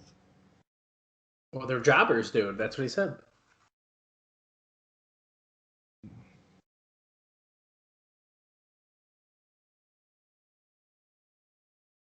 Oh, they found out Jeff Jarrett is the game. Triple H. Who's Triple H? Triple J. J. That's funny. It's true. I mean, the reign of terror for Triple H and Jeff Jarrett. He's not going to let it happen to Styles. He's not going to let it happen to him.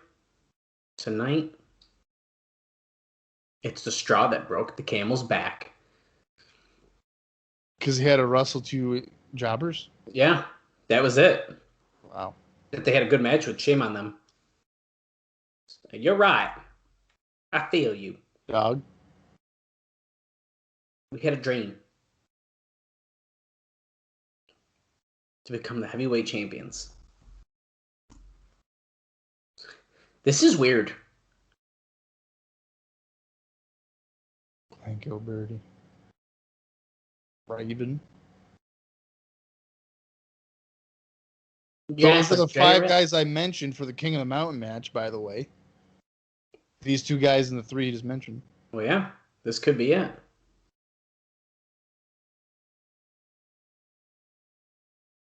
Oh, or vice versa. It's all about the dream. Oh, there's a sign. The nonstop action has officially stopped. What did you just say? I just missed that last one. End it the way we started, with a handshake. So you just said the tag team is over. And they Okay. finish it with a handshake, so they're not going to be a tag team anymore. I get it, but that is weird because they've been doing pretty good as a tag team, and like the fans have been really enjoying it too. So, Well, they want to be the heavyweight champion. I know, and I get it, but I don't agree with it. I kind of wanted to see more of that, but okay. Well, that's what I mean. Well, we're here at the announce table with Mike Tenay and Don West. Do you think that Don... Oh, there's a guy just flipping off the camera and saying smoking pot, motioning. Do you think that Don West at the anniversary show will be wearing a tux? I think he might at the anniversary show. I think he will. Or at least like a tuxedo shirt. Yeah, really. Oh, look at the bunny. There's a bunny behind. Okay, they're gone. These people are drunk already. 2 Asylum Alliance matches tonight. Sonny Siaki and Sandman together. And they're going to face a surprise team. We don't know who it is. Okay? Justin Incredible and Jerry Lynn will be paired up. But here's the situation, Don says. They're going to take on Chris Harris and James Storm. Some reason James Storm isn't here. We have no idea why. Fuck. Jesus Christ. Either Chris Harris is going to take him on in a handicap match, or he's going to be paired with someone. So, I'll tell you a second. Hard 10 match also. And Raven taking on the number 1 contender, Glen Gilberti. It's official. So what I was about to say is that qualifying match last week meant nothing if Harris and Storm aren't even tagging. So... Was it? It was a qualifying match? Well, to stay as a tag team, remember? Oh, that's right. In the tournament. Okay, so we're getting a look at Jarrett's weekend in New Zealand and Australia. Oh, wait a minute. Here I am in a title defense. He's a bad guy. We're not supposed to be happy that he's there. You don't like the sad music they're playing? Look, WWE The Reckoning. Stay tuned. It premieres great. June 8th on pay-per-view. Oh, there's Sting with a What? bat. I love Sting. Okay, sorry. Sorry. Scotland or Ireland.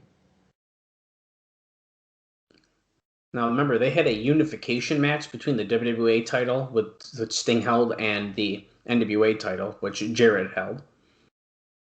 And without even seeing the match, I could have told you how that match was going to end. So, Yeah, it's not a shocking thing. here's Jarrett in the airport. Yeah, there's the Australia part of the NWA title. Oh, Carrie Murphy, a reporter here, is talking to Jeff Jarrett. Dallas, I want to point out, America's Most Wanted won that match against Styles and Brown. Yeah, so they were supposed to be staying as a tag team, and now they're not. Well, because Storm's not there. So they were, but James Storm just isn't there. Something happened. Well, yeah, so I just think it was like a pointless match. Oh, I thought you were trying to say like they didn't win the match. Oh, no. I just think it's like kind of silly, but it's fine. Dallas, if you were the NWA World Champion, would you just randomly carry it with you as you walked around the water? Maybe. You would? Maybe. If I was a wrestling champion, I don't know. Oh yeah, you're such a mock. You're such a mock for I'm yourself. a mock. You're a mock. Next week, Jarrett versus What? Gilberty for the title. Oh, Whoa. and here comes Jeff Jarrett at the arena. All right, so we're not doing that at the anniversary show then. Well, you know what that tells me, Bob. I think if they don't do a multi-man match, it's got to be Raven getting his rematch. I would have to think so. Well, here's Jarrett. He's not wrestling. No, it's too early in the card for him. Well, yeah. He's not a second match wrestler. But he's wearing his white t-shirt, his cross necklace, and his blue jeans. My world. At least he's not wearing like a super tight silky shirt that he did for a while there. Yeah. My world. The crowd is not responding at all. Dude, they remember a few weeks ago, or maybe it was even last week, the crowd is starting to turn on Jarrett. He can only do this BS face gimmick for so long. Because he's about to get go away heat real quick. They're booing him. Oh, yeah. They are definitely booing They're him. telling him to wrap it up and shit. Look. Oh. Jarrett says, I hear the boos. I hear him loud and clear. Oh, you think Raven ought to be the NWA World Heavyweight Champion? Crowd erupts. Yeah. You think he got ripped off? Okay, he's like definitely turning right now. Well, you know what? Life sucks and then you die. Holy crap. That's a Vince McMahon line. I'm pretty sure I've heard Vince McMahon say that on TV. Oh, yeah, he has. Life sucks and then you die. You have no idea what it's like to walk in the shoes of Jeff Jarrett. He says, tonight's about Raven. Okay. Raven, I know you're up in some corner. So why don't you come down here, face me man to man? Because I got some things that I need to get off my chest. And you got some things you want to get off your chest. And here goes Raven's theme. I'm really confused by the booking here because if Raven doesn't beat Gilberty, I mean, Gilberty can't lose to Raven tonight before his title match, can he? That's a really good point. I would assume we're not getting a finish to that match. That's what I'm Raven's coming in the upper right corner, which is odd. Why does he look like Rick Michaels? Holy shit, he does. With the bandana around his head. Yeah, what the hell?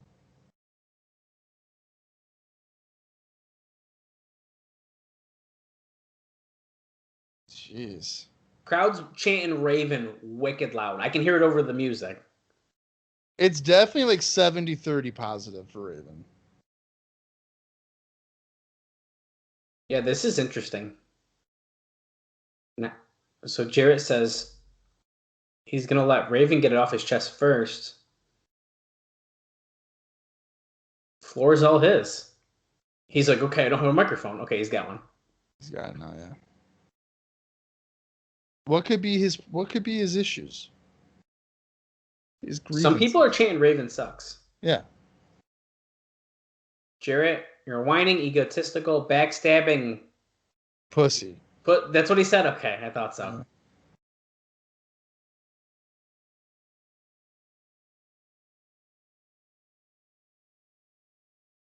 DDP. Name drop. Oh, at least he worked hard.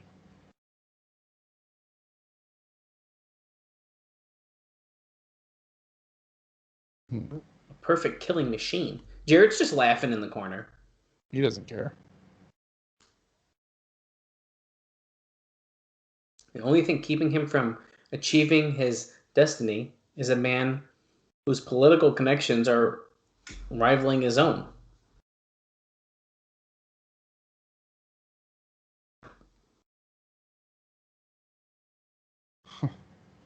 Oh, Raven's rhyming now. Yeah, it's poetry. That's okay, I like it. This title reign, this fantasy life, this dream he's living, he's going to turn it into a nightmare. A painful oblivion. Hell will be a welcome alternative. Oh. Join me, walk with me into Raven's Clockwork Orange House of Fun. Is that a challenge for the match? Kind of sounds like it might be. And let's see who survives. That's definitely a challenge for that match. Yeah, it's definitely a challenge. He drops the microphone. You know, Raven. He tries to say Raven. I understood half the crap that came out of your mouth, but he like stuttered over it. I understand. Yeah, he stumbled over his words.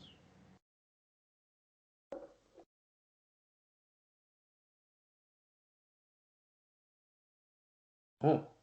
On Raven's best day, he couldn't beat Jarrett on his worst day. Wow. What a jerk.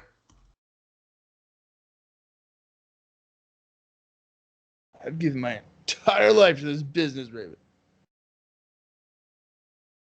Reality. Sacrifice his entire life. What have you done? Alcohol, drugs, living on the edge. Raven's like, well, yeah, okay. Whatever. I like drugs. Raven, you're a disgrace. And nobody wants you to wear this belt or represent the NWA. Jarrett gets booed. Oh. Wow. His parents were disgraced when he was born. That was then, this is now.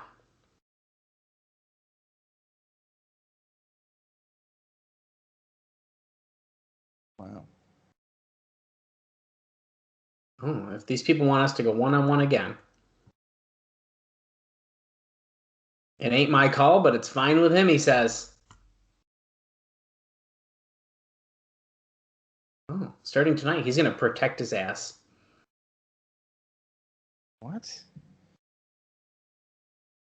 It's kind of weird. He wants him to be in one piece. I think we're about to get that announcement. Oh, they just played. Why are they playing his music? I feel like he wasn't done talking. I don't either, but it seems like that he just got cut off, so he's done talking now, dude. Okay, Raven Jarrett go face to face. What an odd, uneasy situation. Something's happened. Oh. Who's that? I don't know. Just some random guy on the ring steps. Is that... Oh, TNA said, what is this and who is this? They just handed Jarrett an envelope. Who could it be? It's marked confidential. What's this? Divorce papers? No. What? Mike. Wait, Mike, I Jarrett's can't like, read. wait, what? I can't read, Mike. What does this say, Mike? He says, Mike, do you know about this? Suspension? Wait, TNA says, wait, there's something going on in the back.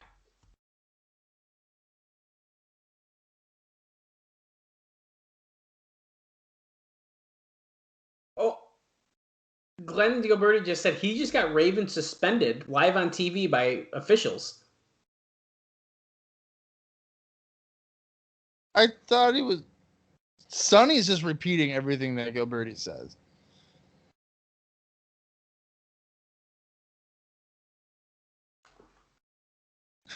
They're like, did you guys actually lose the match? She's like, yeah, it was 3-on-2.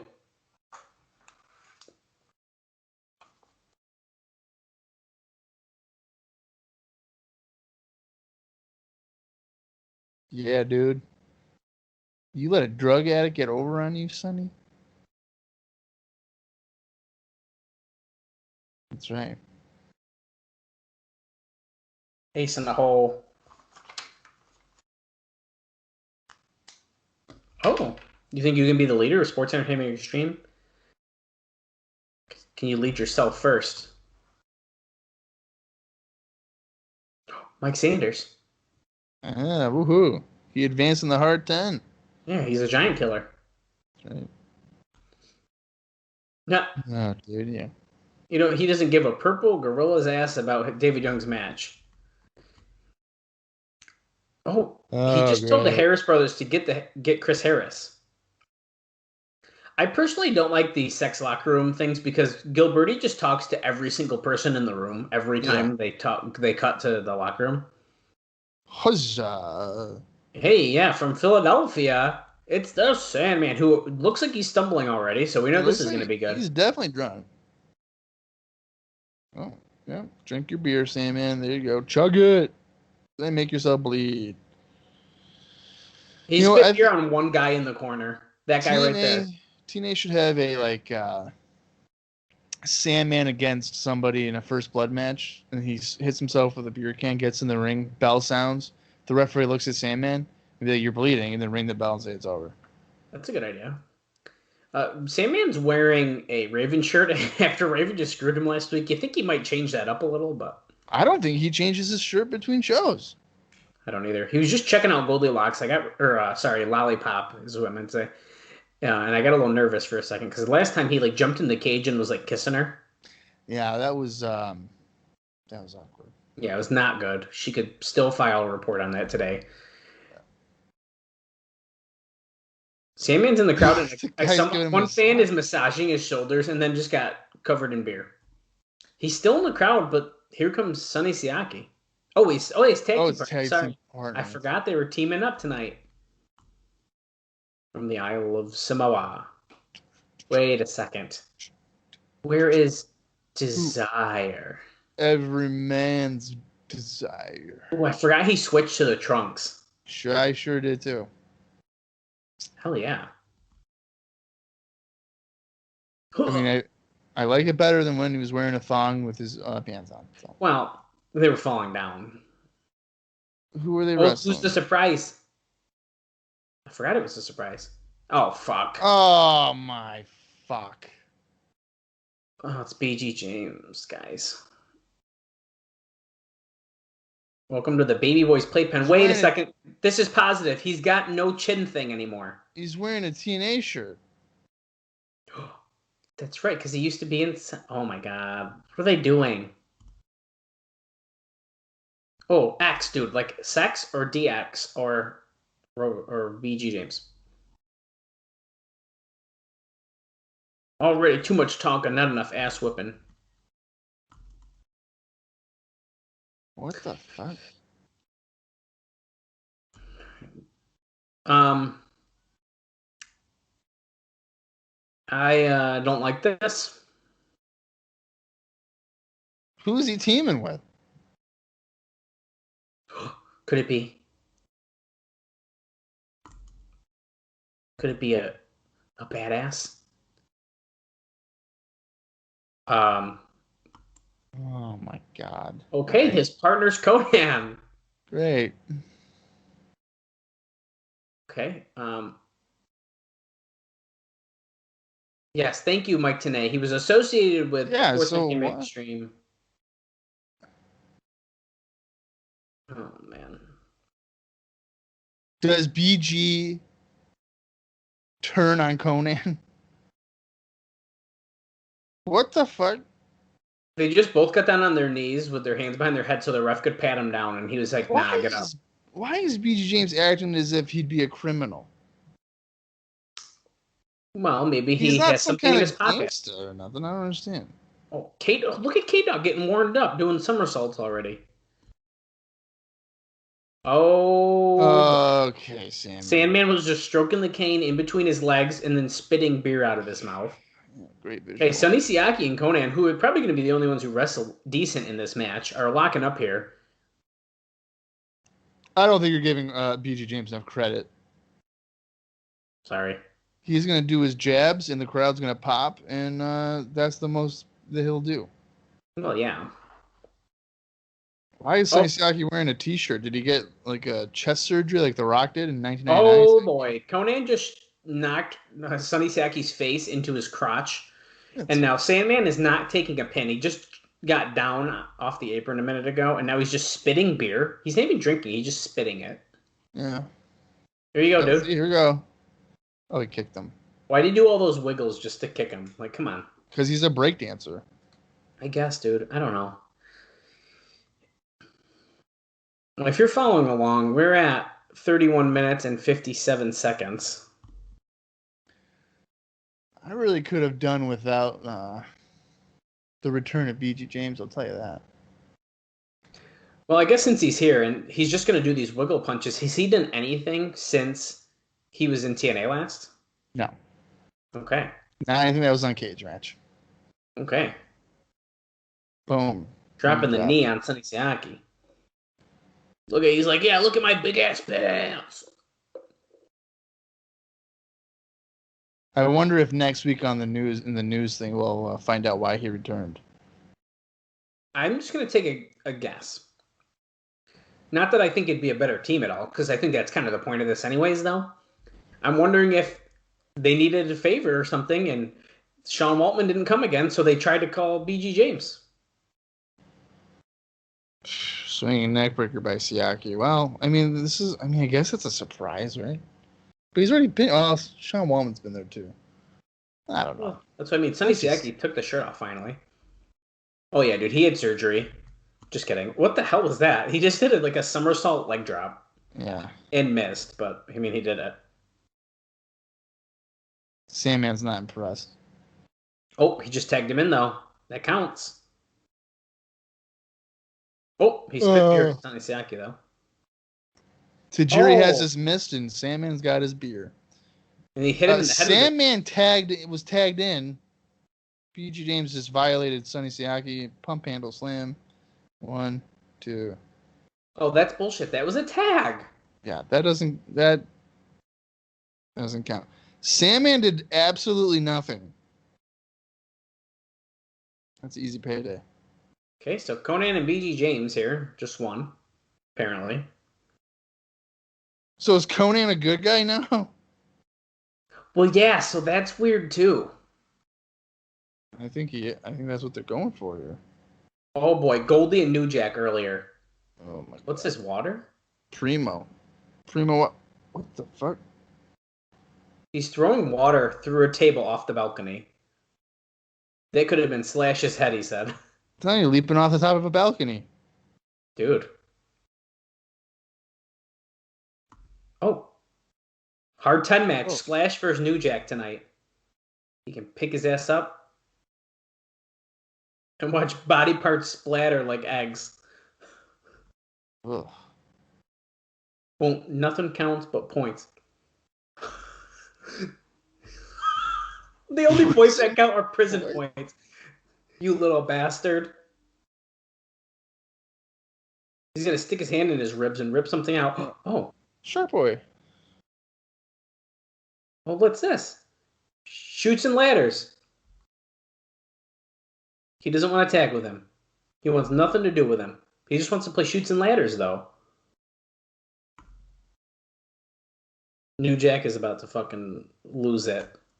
Look how he's looking at it. Oh. I think he wants to play. Oh, wow.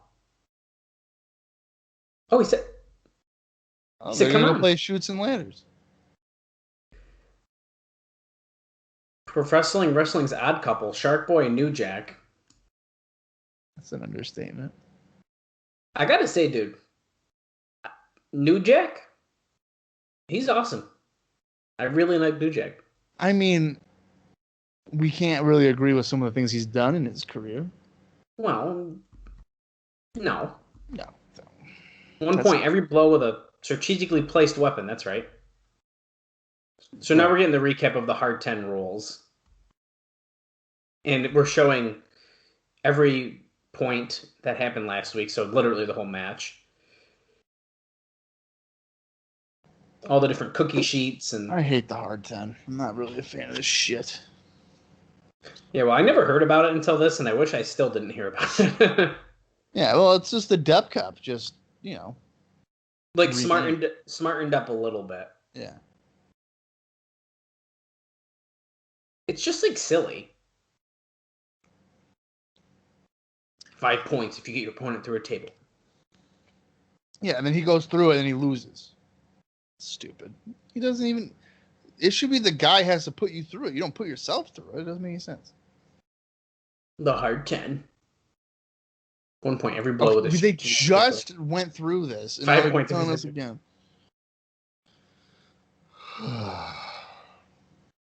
But must win by 2. Do you think Mike Tenay hated his life in early TNA? No. I think he was eating this up. Good for him. And I think he loved it because he was the lead guy. He was the Tony Schiavone. That's fair. I just feel like if I was Mike Tenay, I'd be like, what am I doing? So Mike Sanders is joining us on commentary because he won last week. I was about to ask who's in this, but it's probably New Jack and Slash, right? I would assume. Yeah, and here's the New Church's music, so. Yeah. Oh.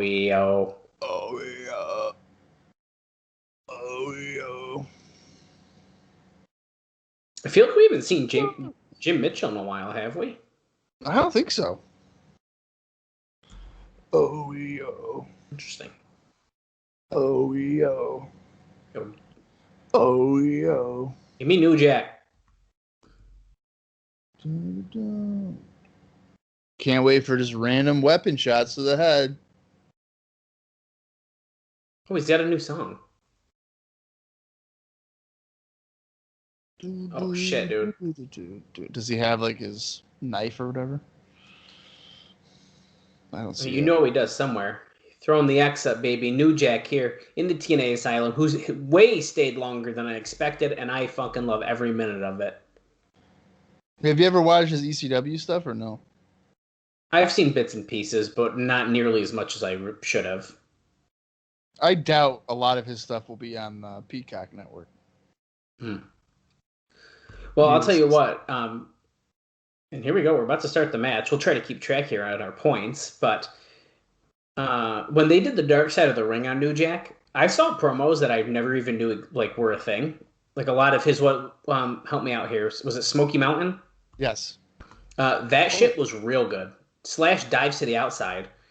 Did I just hear you compliment something from Smoky Mountain Wrestling? Dude, the New Jack's the gangsta stuff. Yeah. Oh, my God. It makes me want to. I told you when it happened. I wanted to watch Smoky Mountain because of New Jack. Yeah, dude. That stuff. Oh, 1 point. The stuff with the gangstas and the Rock and Roll Express is actually pretty good. Dude. Oh, New Jack gets a point now. And it's really, I mean, it's stuff that for the time was earth shattering. Nobody was doing like race themed storylines. Yeah, it got me really like hyped up. I was like, oh my, and like New Jack is good. His like promos are like, you listen when he's talking. Yeah. Yeah, absolutely. 2-1. Yeah, New Jack just hit him with a trash can. Oh my God, Slasher, you have a death wish. He just whipped the garbage can at New Jack. Now it's 2-2 here. Yeah, we're brawling on the outside. No, I wish Slash would answer us on Twitter once in a while, but it's fine. No big deal. Freaking Wolfie. What was he at? Oh, a chair. Runs at him. New Jack kicks him, though. We are keeping track in the bottom corner again. We didn't start that way. I was a little nervous we weren't going to keep track, but you want to know? You know what I would do? I would get a chain, put it on my fist, and then just punch the guy 10 times, and I win. That counts. Okay, Slash is sitting on a chair in the corner. New Jack has a chair and is climbing up on the apron. I can see where this is going. Oh. She smashed it into Slash's face against the railing. Dude, that was a big jump. Yeah, that was brutal. I can't believe Slash isn't bleeding yet.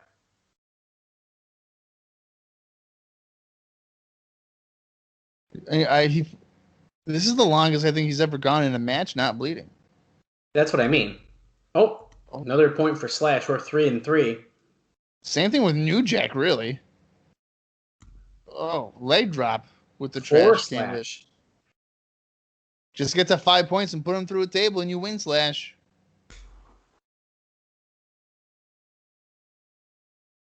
A fan just gave him a trash can. Oh, there we go. Another one. That's 5. Whipping the garbage can at New Jack. Oh my God! He just whipped it at his head and it bounced. I don't even know where it landed. It probably went back into the crowd.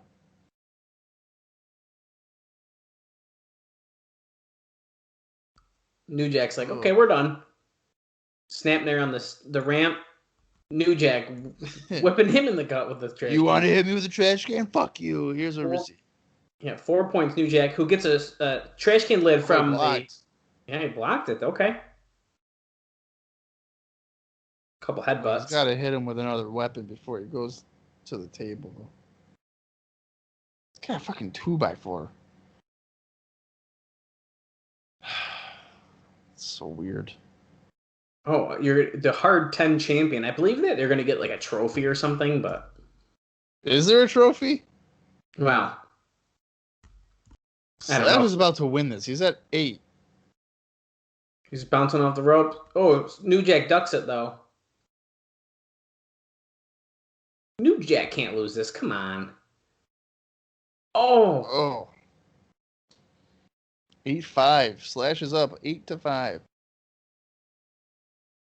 Oh boy, he just got the frying pan and a tray, and then a 2x4. That looks like a very thin 2x4.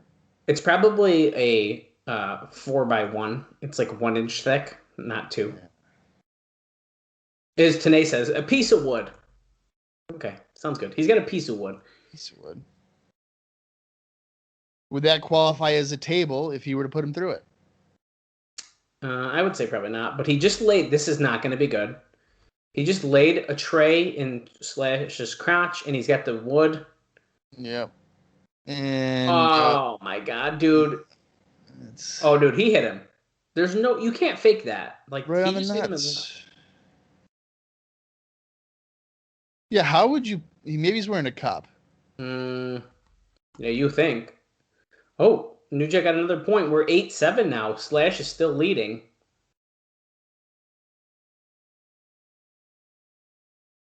Who is going to advance in the hard 10? Does anybody really care? 8-8. So now you gotta be careful with your weapon shots because 2 shots and you win. Oh, Slash 9, 9-9. Slash. Oh yeah, because you got to win by 2. So we're in overtime. Jeez.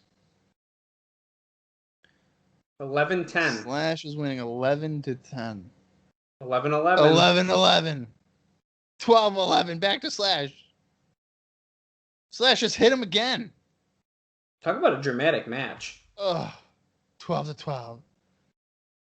Oh, they hit each other at the same time. 13-13.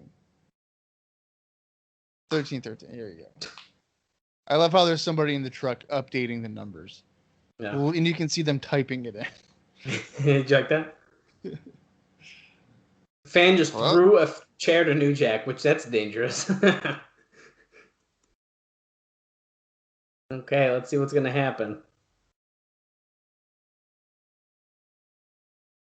New Jack going to the top rope. What is he going to... No, Slash stops him. I don't like where this is going. Yeah, this is probably going to be dangerous. Yeah, thank you, Mike Sanders. This looks like it could be dangerous. Is there... There better be a table there. There is. Okay. Well. Oh! That does it. New Jack just press slammed Slash off the middle rope through a table on the floor. So New Jack wins 18-13. Holy crap. Every time his music starts, I feel like it's Paul Bearer about to fucking... I thought the same thing. Oh, yeah. My New Jack.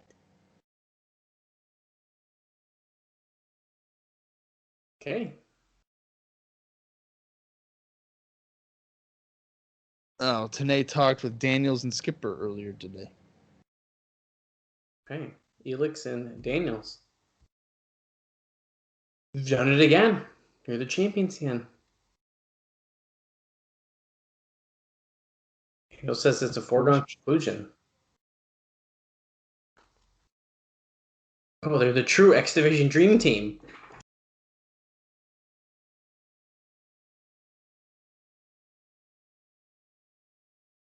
Best tag team in the world today.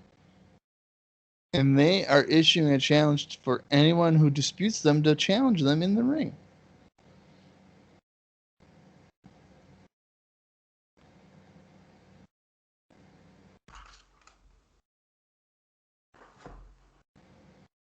You know, first ever tag team cruiserweight champion. You know who I could see, like a character that I could see Skipper playing? What's that? A character similar to Rico. Yeah. Right? Yeah, I could too. Muay Thai. It doesn't matter. Like just the way he's very like calm and very like soft. Yeah. Daniel says, yeah, Japan has played a big role in my career. Ireland, Canada, Puerto Rico, Mexico. Oh, that was a prelude to where we are today.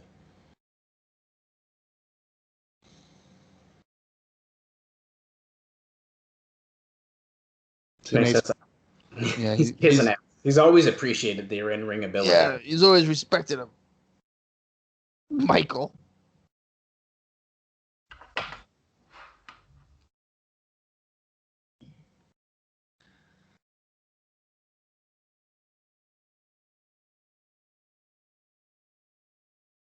Tradition will open doors.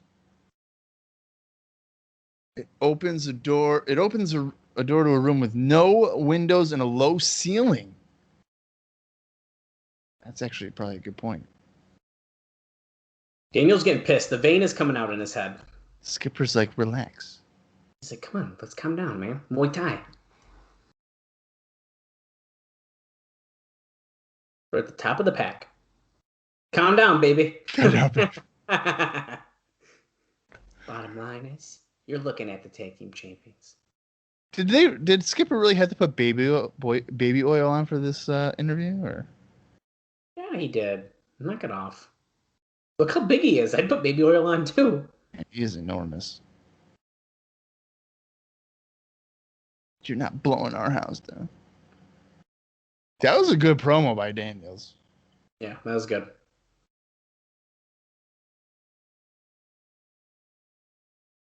Something's going on outside the asylum. How many times does he do that on his show? Dude. Oh, great. It's the Harris brothers.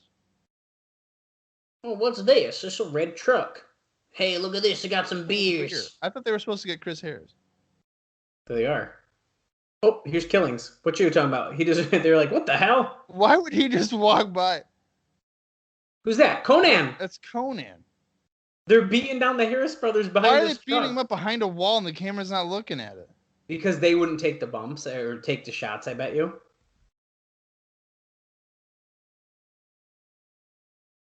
Oh, he hit him with like water or full like soda bottles. Hey, SATs, as Bob mentioned, here they are. Hey. You know, it's fitting that Ron Killings used a water bottle because in 2011, that was his weapon of choice. Yeah. They're like, oh, everyone's talking about red. Okay, so Bob, I'm gonna say Jose is on the right.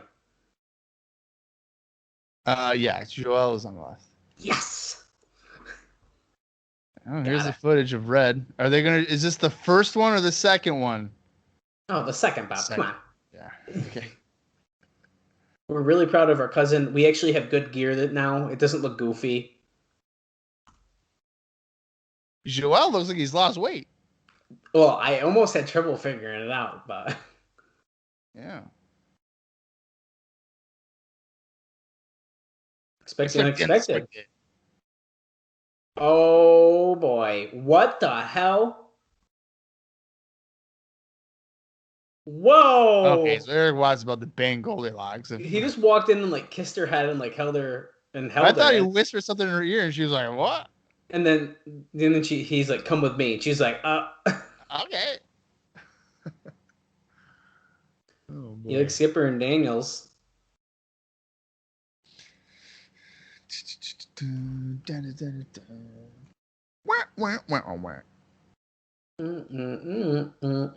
We are at 51:50, in case you're following along with us. So I feel like the show started off strong, and now we've reached a lull. Well, we've hit a lot of segments in a row, I feel like.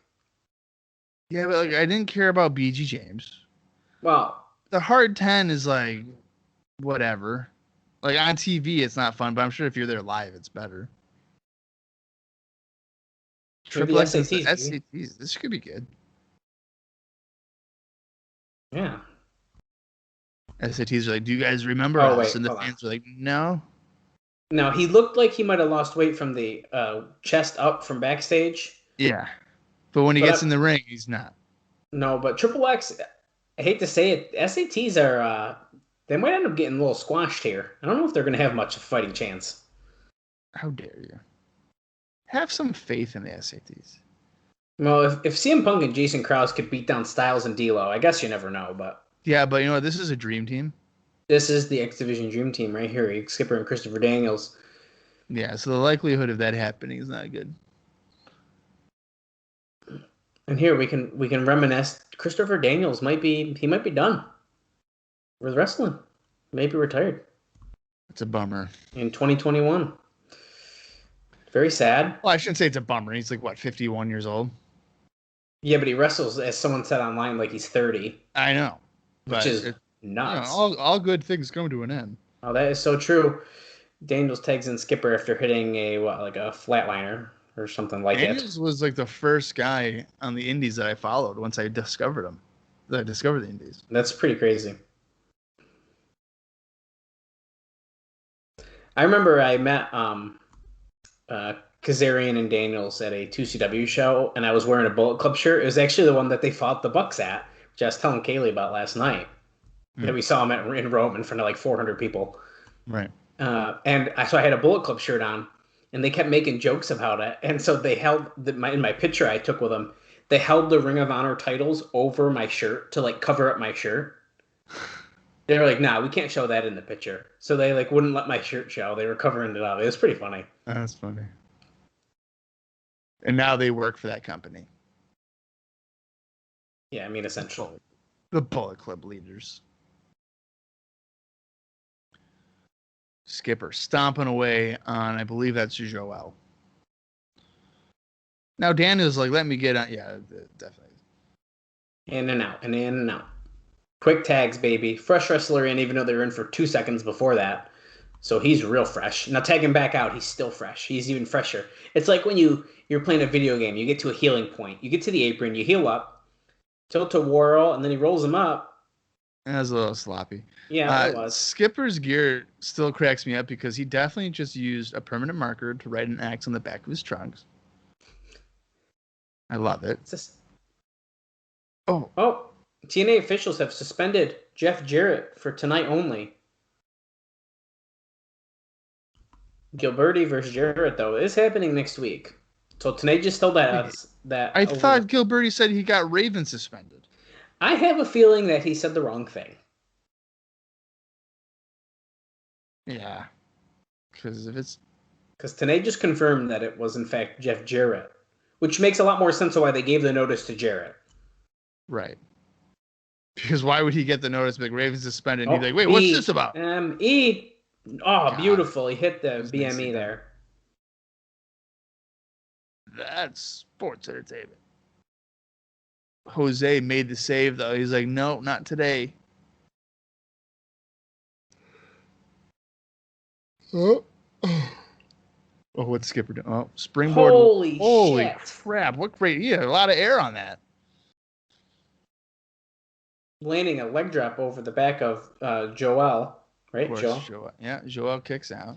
And he went an additional over the rope at least like 5 feet in the air. I didn't realize that you can get fatter during a match because I think that's what's going on with Joel here.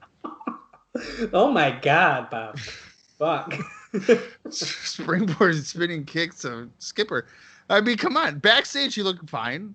Then he was slimmer and comes into the ring, and as the match progresses, he just gets wider. I don't understand. Sometimes things just happen. Maybe he was sucking it in, and now that he's exhausted, he just let it all out.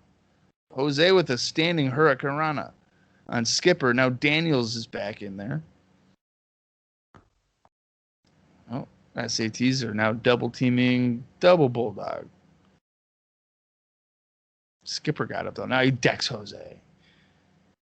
Now he grabs the bigger one. Joel ducks under, kicks him in the gut, which shouldn't hurt because he's got a lot of protection there. Joel sits Skipper on the top rope. What is he doing? I don't know. Oh boy. Oh boy. What is? Oh no. Oh no. Oh no. Joel with. Oh. Okay, that was not good. Joel had Skipper over the top rope, hit a neck breaker, but Jose also hit a top rope moonsault at the same time, but Skipper probably got fucked up on that. Well, I feel like hit him in the head. He barely hit the moonsault. Yeah. Oh shit. Springboard. Okay. Nice. Springs to the top, as Tanay says, because that's all. He just jumped off the top. He just jumped on him. To Daniels on the outside. Don't show a replay of this bullshit. That wasn't that big of a move. Well, setting up for the Spanish Fly. Are they going to do it? This is one of my favorite moves. Nope. Oh, wait. Daniels just got kicked. Oh, no. Here we go. Oh, moonsault on the Daniels. 1, 2. No, he kicks out. Skipper and Jose are trading strikes. Angels away. Nice. Jose waiting and crossbody. Oh, Daniels kicks out at 2. Skipper on the apron tags himself in. Jose didn't see it. Daniels crotching him on the top rope. Skipper walking the ropes, and he hits the Hurricane Rana. Dude, 1, 2, and he got it. that move doesn't get old. I don't care. That's so cool. No, that's impressive. Triple X wins. I'm waiting for him to slip, though. Oh, it's going to happen at least once. It has to happen at least once. That wasn't bad. It wasn't bad. SATs, their usual, they're a little sloppy, but it wasn't a bad match. And here's Raven. I think SATs, if they're like, oh, what? Raven's here again. Oh, it's because of Red. Oh, yeah, that makes sense. Spikes him with the DDT. I think SATs would be fine on Explosion, but we don't watch Explosion because Scott D'Amore refuses to put it on Impact Plus. # we want Explosion. Tag Scott D'Amore, Don Callis, Anthem, Impact Wrestling. Impact Plus app. So, payback from Raven. Now, this is a great time to tell you that we're never going to see the SATs again. Damn it. Well, there goes my Explosion idea. Well, we're going to go to the sex locker room again. Okay, so Desire is here. There's Desire right there. Yeah. Gilberty's pissed. Well, he's waiting for the Harris brothers. They haven't come back. What's this? Is it Tracy? I think so. Step aside, sweet cheeks. Oh, Desire. Really, bitch. Give him this message. Oh. She slapped. Oh. Oh. Who'd she just say she has a match against next week? What the? Against David Young. And then she just lifted herself on the ceiling and then kicked Tracy. That was pretty. Why are they not doing anything? We got a cat fight. They're yelling. Tracy and Desire. Oh. Bitch. She shows Desire into the stall. I like how their locker room is literally technically a bathroom. Yep. Oh. Oh, Desire hit the light, though. Oh. Get me out of here. Oh, we're spilling out. Oh, great.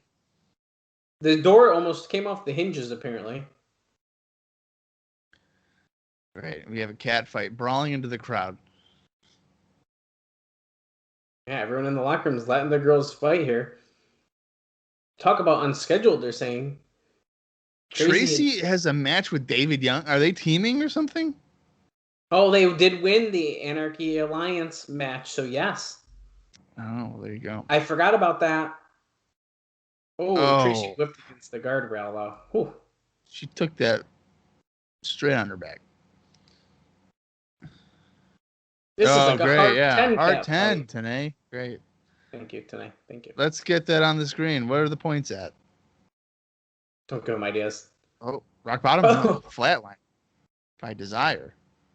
Where's security? They'll come after it's over. Well, oh, there's a rock bottom.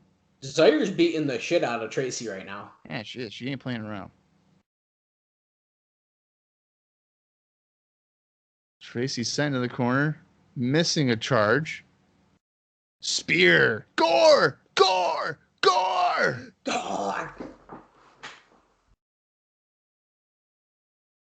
Okay, so Tracy's either leaving or nope, she looks like she's climbing to the top rope. She started the fight. She ain't about to walk out on it. Does press. Yeah. Oh, shit. Oh, David Young. Hey, that's your tag partner. Oh, spine bustered her. That's his Asylum Alliance tag partner. In case you forgot about the weird title tournament or the tag team tournament we're doing. Yeah. It's okay, Desire. I got you now. I just waited 5 minutes for you to brawl with her. Oh, yeah, literally.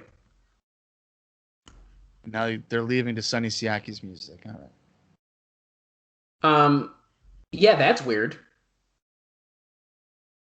I don't understand why all that just happened, but okay. Desire must not like other women involved in her group.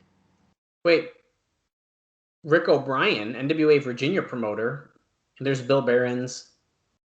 Why is Rick O'Brien there? What's his relevance? I don't know. Why do we have to call that out? I'm just telling you what TNA is saying. Yeah, why would he be like, oh, this NWA Virginia Booker guy, Rick O'Brien. Okay, and what does he do? Look, they got to protect the neck. Carry her out. Protect the neck. All right, carry her out. You grab her knees. Okay, yeah, you got her head. I think so. Yeah, all right. What is this? Oh, shit, it's Eric Watts making out with Goldie. She doesn't feel comfortable. He said, well, you did last week. Why not this week? She's like, well, we're in a janitorial closet.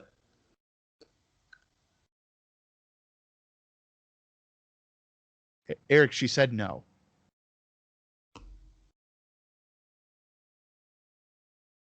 Oh, yeah. See, you let everyone know about that on pay-per-view.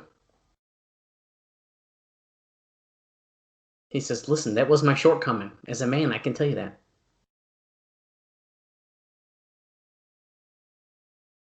This is really weird. Oh, she doesn't trust him. Because you're a wrestler. I'm Eric Watts, and I'm not a wrestler. Trust me. Have you seen me? I'm not a wrestler. Wait, trust me. Oh, boy. No, I think she said I trust you now. The fans are chanting slut. Oh, my God. They're calling Goldilocks a slut for kissing. Who else has she kissed? Well, yeah, what the heck? Mike Tenay's like, they're an item? Wow. Don West is like, that guy's my hero. So clearly Don West wanted a piece of Goldie, and he's jealous. Well, let's look at the history of the masked mystery luchador. Roll the tape, baby. 3 weeks ago, the masked luchador cost Kash the X Division title. Great. Yeah, reverse DT. Red won. Last week. You would think this is a horror movie. Good Kash. Good Kash. Remember me, Kid Kash. Shame on you. Next week, the mystery will be revealed. Yeah, well, let's find out who it is. I'm sort of hoping they're going to bait and switch us and that it's not going to be Trinity, and then it's going to be like, oh, shit, it's this person. That's what I'm hoping for, too, honestly. It's Tracy instead. I hope it's Buff Bagwell. I told you I'm buff and I'm the stuff. Oh, yeah, look at David Young. He won a match. That's a rare thing. Yeah, what? Since when?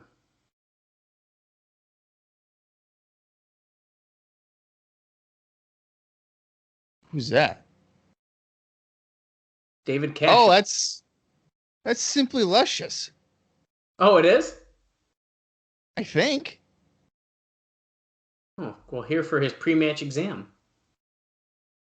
Kid Cash looked like he was waiting for Trinity. Oh, my fuck. He has a pulled groin. You want me to check that out for exam. you? Oh! Bitch. She just went down with her face. Right to his groin. Oh, well. Okay, so he knows that Tracy sent her in, apparently. Oh! She just kneed him in the nuts, I think, and then kicking him. And then hit him over the head with the clipboard wicked hard. Wow. Holy shit. She's kicking the shit out of Kid Cash. Oh, next time it's going to be a rectal exam. Wow, Kash just has the worst luck with women. You'd think that he like would treat them poorly. Dude, him being beat up by women is one of my favorite things. Special challenge match. Okay, that's definitely still Trinity. 100%. It's either that or Amazing Red, but I'm pretty sure it's Trinity.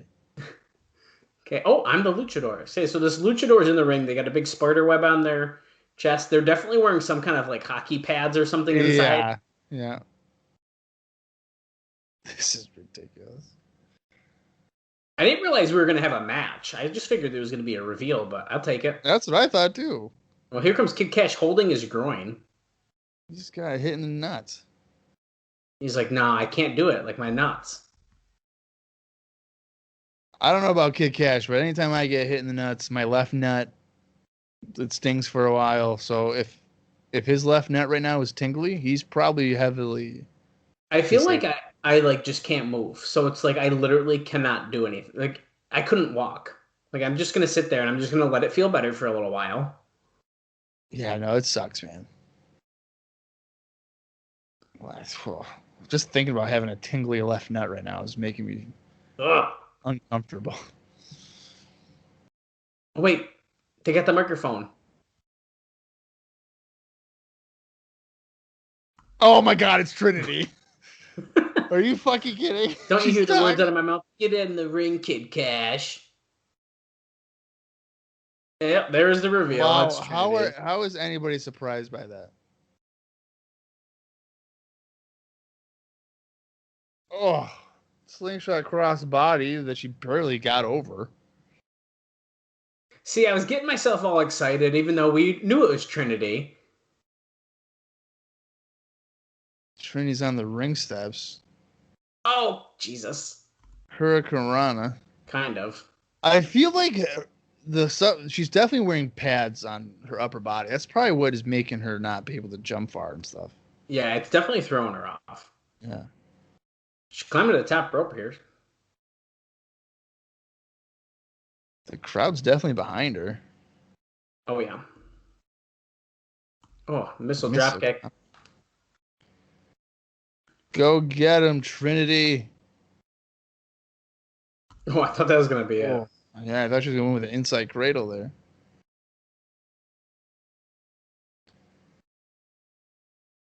Oh, sunset flip. 1, 2, nope. Nope. Some pinning sequences here. Oh, thank you, Mike Tenay. Last week, that must have been a pre-recorded message. No. No kidding. No way. What is he doing? Oh, he's got the claw. I thought he was biting her forehead. Oh. Low blow. You tell me the ref didn't just see that? Or I guess he just doesn't care? It doesn't matter. Referee discretion. Oh, shit. Oh, she lost her footing. Okay. What the fuck was that? 1, 2, no. Kash kicks out. Maybe Trinity's a little too hyped up. That could be it, man. The hell? She's calling for like a power bomb? She's going for like Razor's Edge? Oh, fuck. You almost just killed Kash with that power bomb. Yeah, you gotta make sure his head is clear. She's like, should I do the moonsault? I don't know if I want you to try a moonsault right now. I don't know. Yeah, I think we just take it easy. She was not gonna fully rotate there. Dude, Kid Kash just saved her life. Yeah. Well, he saved her life only to then kill her. Right, the spike pile driver there. And that does it. Got the win. Dude. Yeah, so she was about to Brock Lesnar herself, but with a moonsault instead of a shooting star. And you could tell he like grabbed her pants to like slow the fall. I mean, whoa. Yeah. Whoa. Yeah, Kash wants a microphone. My nuts hurt. You gonna send any more of them bitches in?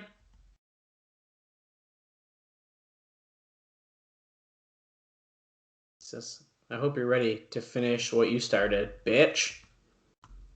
Oh, he said he's gonna kill her. Wow. Okay. Well, okay, so progressive television. I'm really, woman. In Kid Kash's mind, we have not seen the end of this, Tenay says, which I'm kind of surprised, I guess, but I guess I don't know where else we go from here, but I don't know either. wait a second. What's going on here? He was suspended. Oh, Bill Barron's run, dude. Jeff Jarrett's supposed to be leaving the premises. Bill Barron says, like, listen, I really think you need to just leave. Jeff Jarrett, he's going to take this really serious. He's going to go right around the corner. He's going to go take a good dump and then wipe his ass with it. If you think I'm going to leave this building, they got another thing coming. Bill Barron's just like, come on, man, really? You're going to do this shit to me? Jeff, wait. Get out of your broom closet. I like how Bill Barron's is taller than Jeff Jarrett. Shit. That's probably why he was kind of like further away than Jeff, so it wasn't blatantly obvious. Oh my God, we're going back to the sex locker room. Great. Let's talk some more. Jeff Jarrett's got a lot of nerve. Hey, who's this? Hey, it's Chris Harris. Chris Harris, yeah. What's going on, bro? They're buddies. I like how the Harris brothers are fine. Yeah. After They keep like rubbing their face, but they're fine. Yeah, they're okay.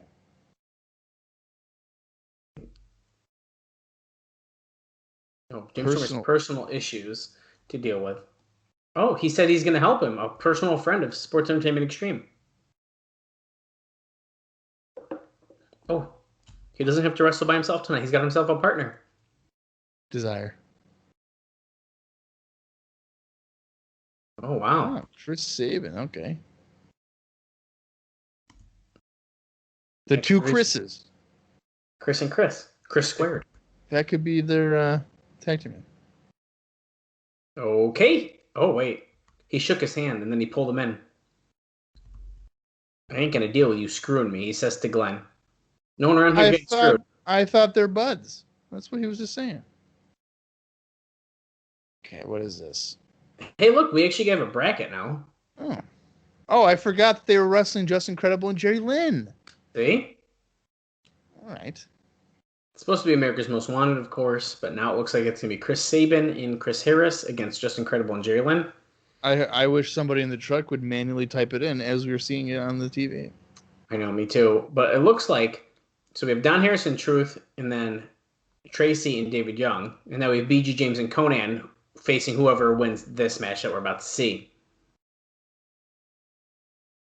Just incredible. He's coming out to like a remix version of his actual ECW theme. Okay. He's got a role model shirt on. Role model. Yeah, crowd's pumped. He had the best match last week, according to TNA officials. Well.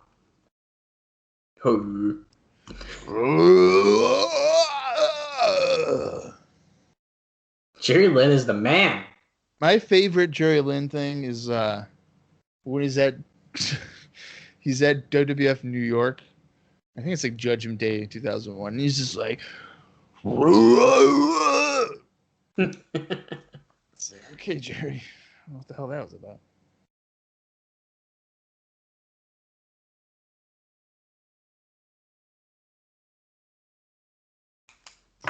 Okay, their opponents.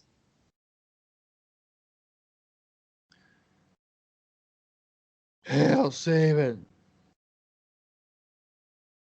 Hail Sabin. Yeah, Chris Sabin. Crowd don't care about him either. Oh yeah, X Division champion. Dun, dun. And his partner, who they're making it, is he about to come out of the sex locker room? He is. Better not. It's a heel turn. He is. Uh-oh. Well, he was just in there, I guess, so it makes sense. It's true. He is slapping the kid's hands, too, so he's good. What options does Chris Harris have? Well, he could have wrestled without a member of Sex after he just said that he's no longer wanting to associate with him when he defeated David Young a few weeks back, but whatever. Right. He showed his loyalty by beating the weakest member of the group. No big deal. See, he's been hanging out with Sex, and then his abs are starting to disappear. I don't really like that. He's looking like skinnier again. I like the back. Yeah. I don't understand, man. I don't know what these guys' like steroids schedule is like, but Hey, hold up. Don't accuse everyone of using steroids, I Bob. I'm not. Well, I'll tell you, Justin Credible is not on steroids. I don't think anyone in the ring is on steroids. I've never noticed how skinny Justin Credible was here. He was a bigger guy. Was he? Is ECW stuff Like bigger in which way? muscle? Are you sure? 100%.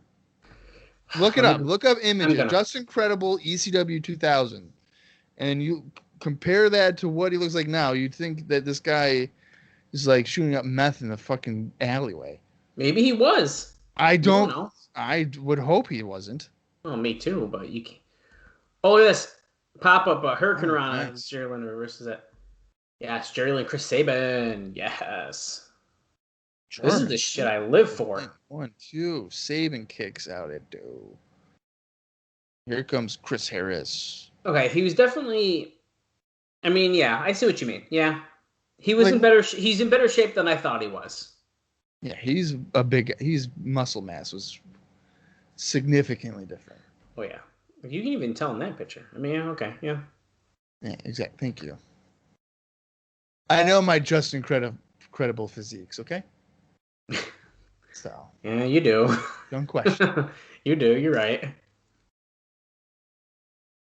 Okay, Jerry Lynn's got a headlock in here on Chris Harris now.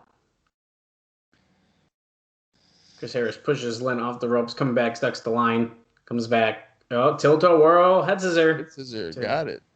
We are at 119.55. Oh, here comes Justin Credible. I'm dragged. Don't know why he's got a towel in his back pocket, but Well, he's Jeff Hardy, so he has to have it. that's true. Who, by the way, guys, does not come in 2003. Just in case everyone knows, Jeff Hardy does not come in the next couple weeks. Right. Chris Harris ducks the clothesline, comes back with his jumping clothesline. How does that towel not fall out of his pocket? Is it like It's super glued in. Chris Harris up on the top rope here. Crossbody onto Justin Credible, who did not want to catch him. No, he did not want to catch him at all. So his face got smushed on the mat instead. Yeah, that was weird. Did I tell my Justin Credible story on this podcast or on IcoPod? It was definitely on this one. Okay, then I won't tell it again. You were the only one who purposely went to Gizmos to meet him. Well, not that story. The one when I was at the concert. Oh yeah, you told both of them. Yeah. Okay.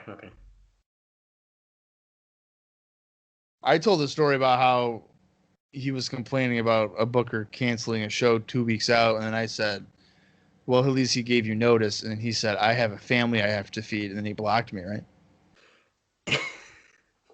I remember this. I don't remember the blocking part of that, but I remember you saying that. Yeah, that's when I learned that Justin Credible, as Harris here hit a bulldog and Lynn, that Justin Credible was getting $500 for indie bookings in 2020. Which shocked me, because I was like, who, what? Why are we paying him $500? Chris Harris charging across. Jerry Lynn leaps over, though. Harris almost hit the post, but he didn't. He's good. Oh, Sabin yanking Lynn down by the hair, and Sabin's like, fuck you, here's a right hand spear.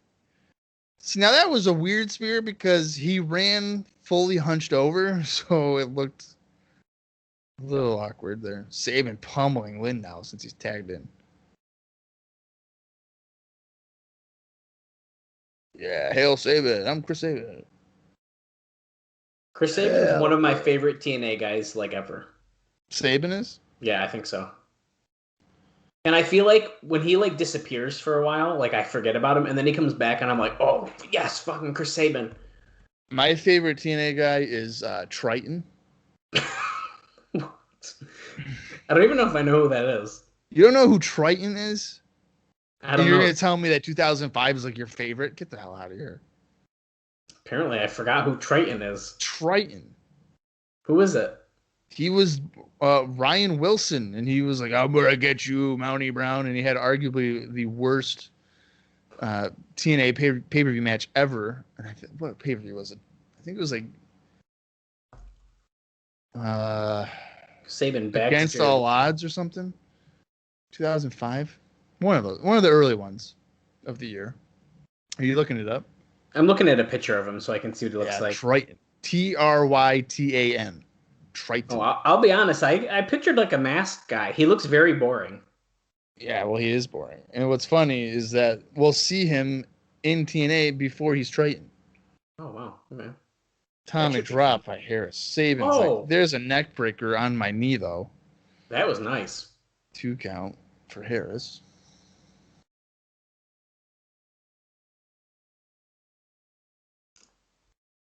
Now, if you're following along, this is our final match before Raven and Gilberty. At least I'm pretty sure.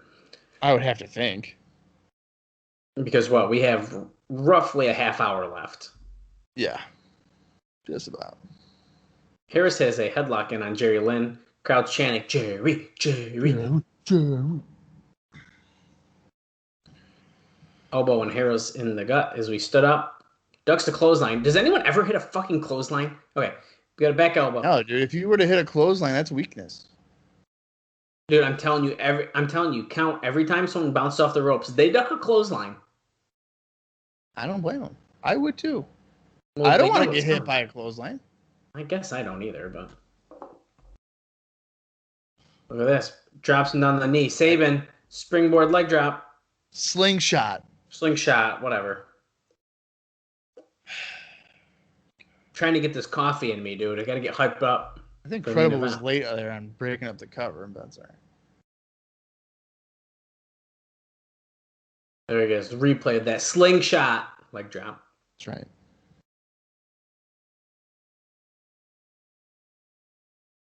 I'll tell you what. Harris and Saban are working pretty good together. I hate to say it. You know, maybe this is a potential replacement for James Storm. Oh, it was a really bad. I hate when people walk in front of the camera. It makes me sad. Well, Jerry Lynn got the rope, but Saban broke it up anyways.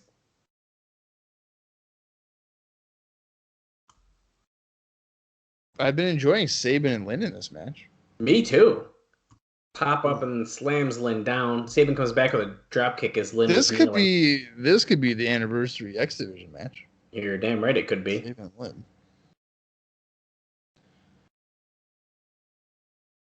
I'm hoping we have like max one more week of this tournament shit. Well, I guess we no, because we have at least 2 more, right?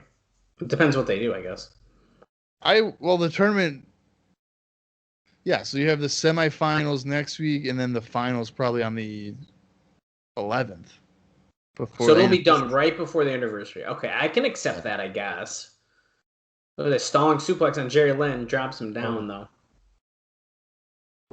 1, 2. Oh, Bob's fading on us. Trying to kick out. He's not drinking the coffee at 9 p.m. like I am. Nah, dude. It's really good. I'm sure it is. I'm sure it's good for you. Oh, well, yeah.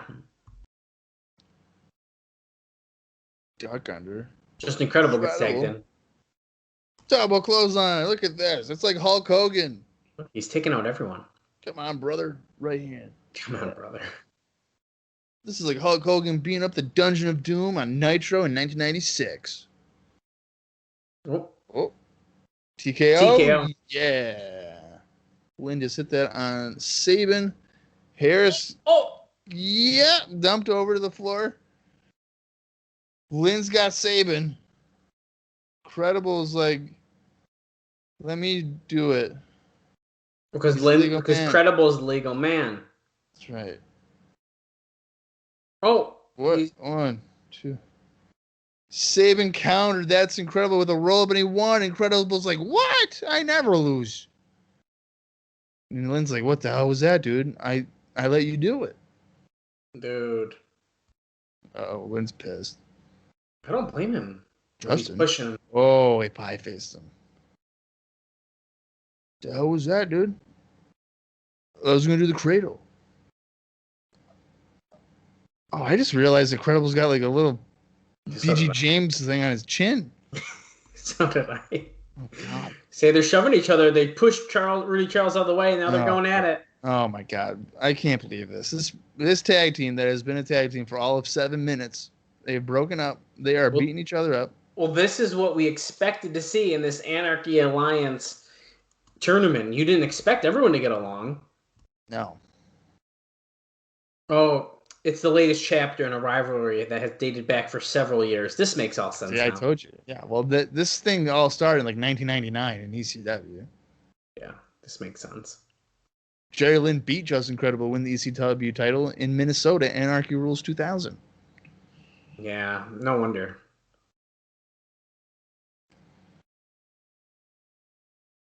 Yes. Oh, and okay, I know what match we're seeing next week.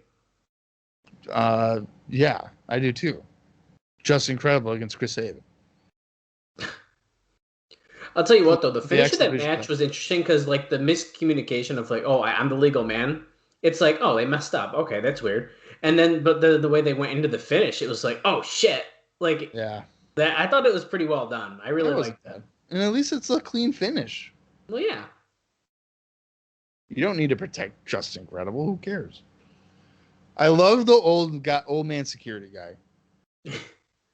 I love it. He's like, hey, get back. He's like, you want me? You want my yellow mask on or what? You want to fight the man of war? Oh my God. All right. How many pull aparts do we get on TNA shows? Or just brawling in general? Seems like every freaking segment. I mean, yeah, pretty much most of the show. They were tag partners just seconds ago. Literally for mere minutes.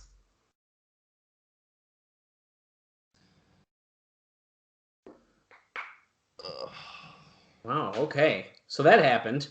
Right, I can't believe this. Gilberty Raven main event already. Hey, we have just hit an hour 30 minutes. Jerry Lynn just said he's gonna kick his ass, asshole. There's a lot more cussing on this show. Calling people pussies, assholes, bitches. I don't mind it. I do. This stuff negatively influences me. So as a child, I was probably watching these shows, and I was like, "Yeah, asshole." Oh yeah. Oh hey, we're going to go to Goldilocks in the back. Is she done kissing? Oh, she's probably wait a second. Banging Eric Watts. Goldie isn't there. Eric Watts is. Oh God. Testing 1, 2, 3. Is the camera on?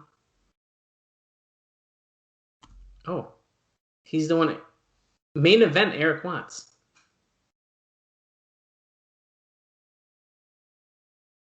What the heck is this? He's introducing the main event. There's nothing else I can say with an M that describes this match. Glen Gilberti.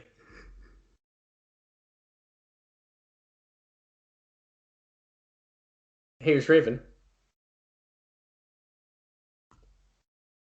Oh, he should rip out... This is Raven, by the way. He just said he should rip out Eric Watts' eyes and use his sockets as a latrine.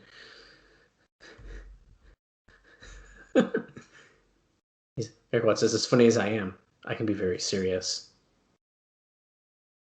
The bullshit chats, the politics. That's what gets at Raven.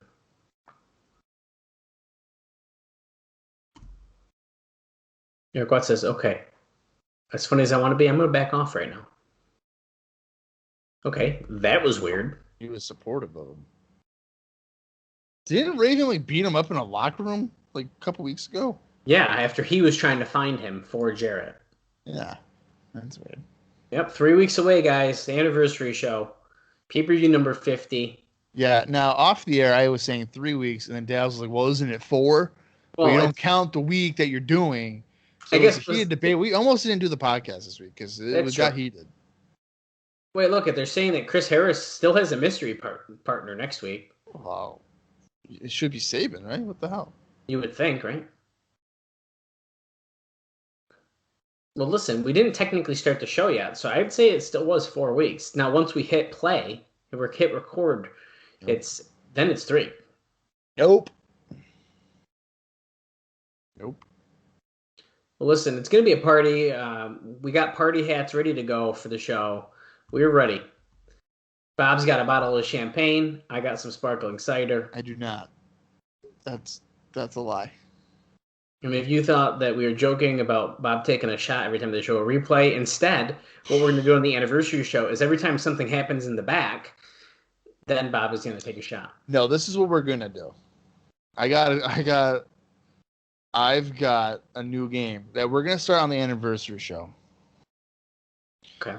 Every time that Mike Tenay says, "Oh my God, there's something going on in the back," I have to eat a pancake. Ooh. That's a good idea. Or a waffle, whichever one. Okay, yeah, they're the same thing, essentially. Yeah. Okay, I like that idea.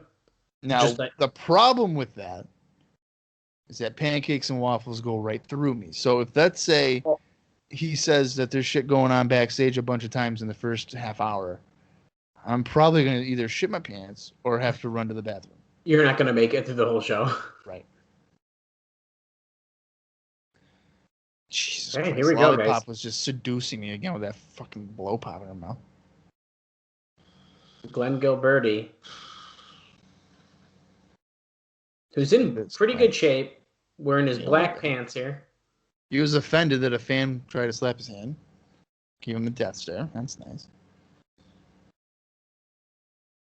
This is Glen Gilberti.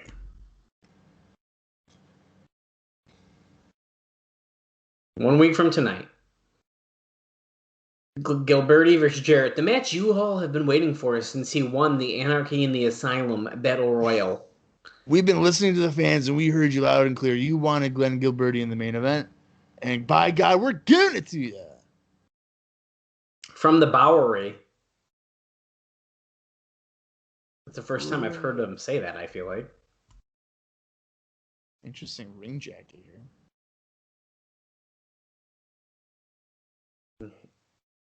Raven looking like a badass like always. Yeah, Tenay's.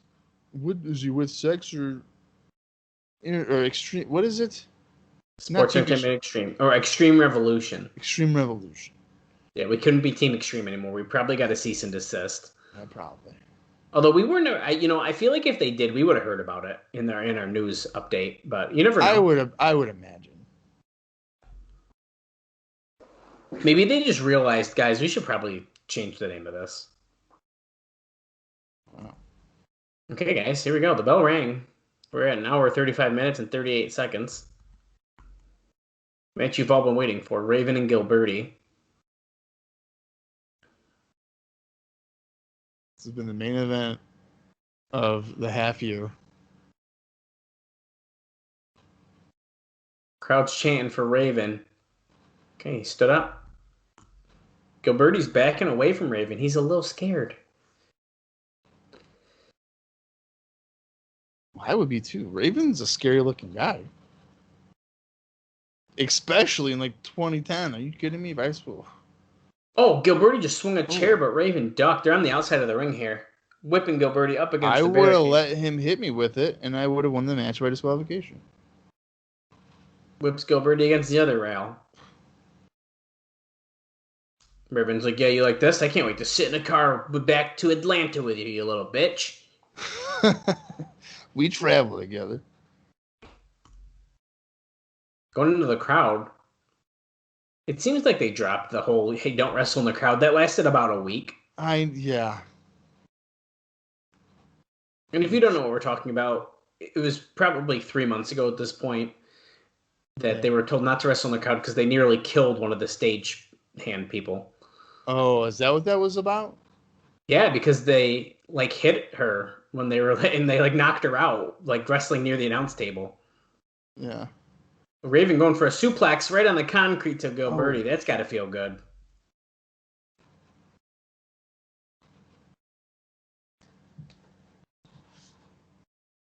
Wrestling over in the...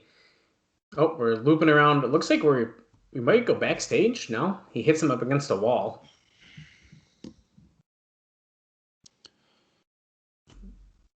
Again up against the wall. Why would Tenay suggest that this is a warm-up for Gilberty? What is he talking about? Raven's more of a threat than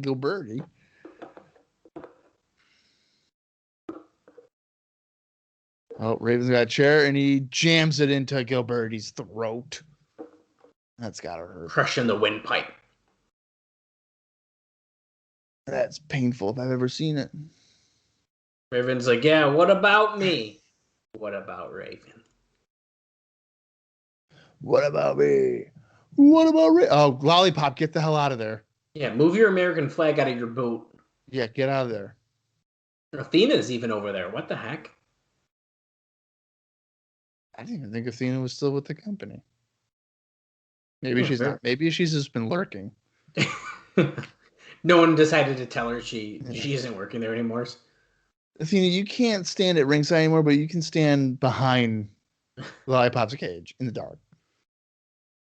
If you don't mind. We're over the guardrail again. Gilberty's like, oh, my back.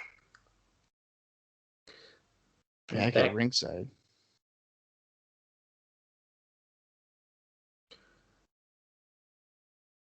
Just brawling. Yeah, not really much to talk about here, guys. We're through Raven back in the ring. That's exciting. Gilberty grabbing a chair again, throwing it into the ring. Oh, Raven with a knee lift to Gilberty as he's getting in the ring.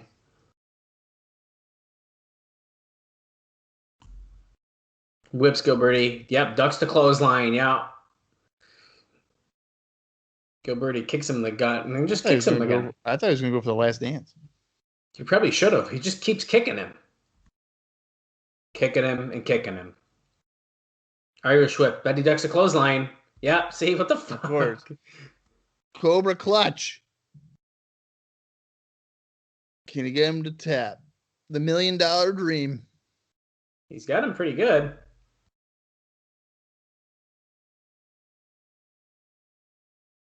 Yes, much like a sleeper hold. Pretty much. Thank you, Mike. A 10-8, jeez. Oh, backs Raven into the corner to break it up. Thought he was going to fade. He's going back to it. Yeah, yeah. Oh, Glen's fading. Crowd is not very excited about this. Oh. What the fuck was that?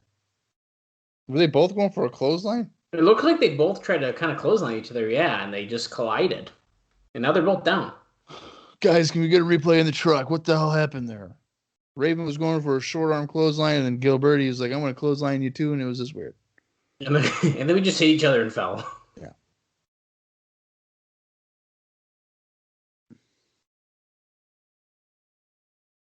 Ramming Gilberty into the corner does Raven, followed by some right hands.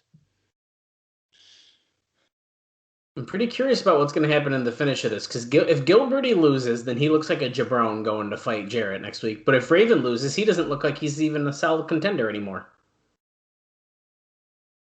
Yeah, I mean, I think Gilberty has to. If there is a finish, I would have to think Gilberty's going to be winning.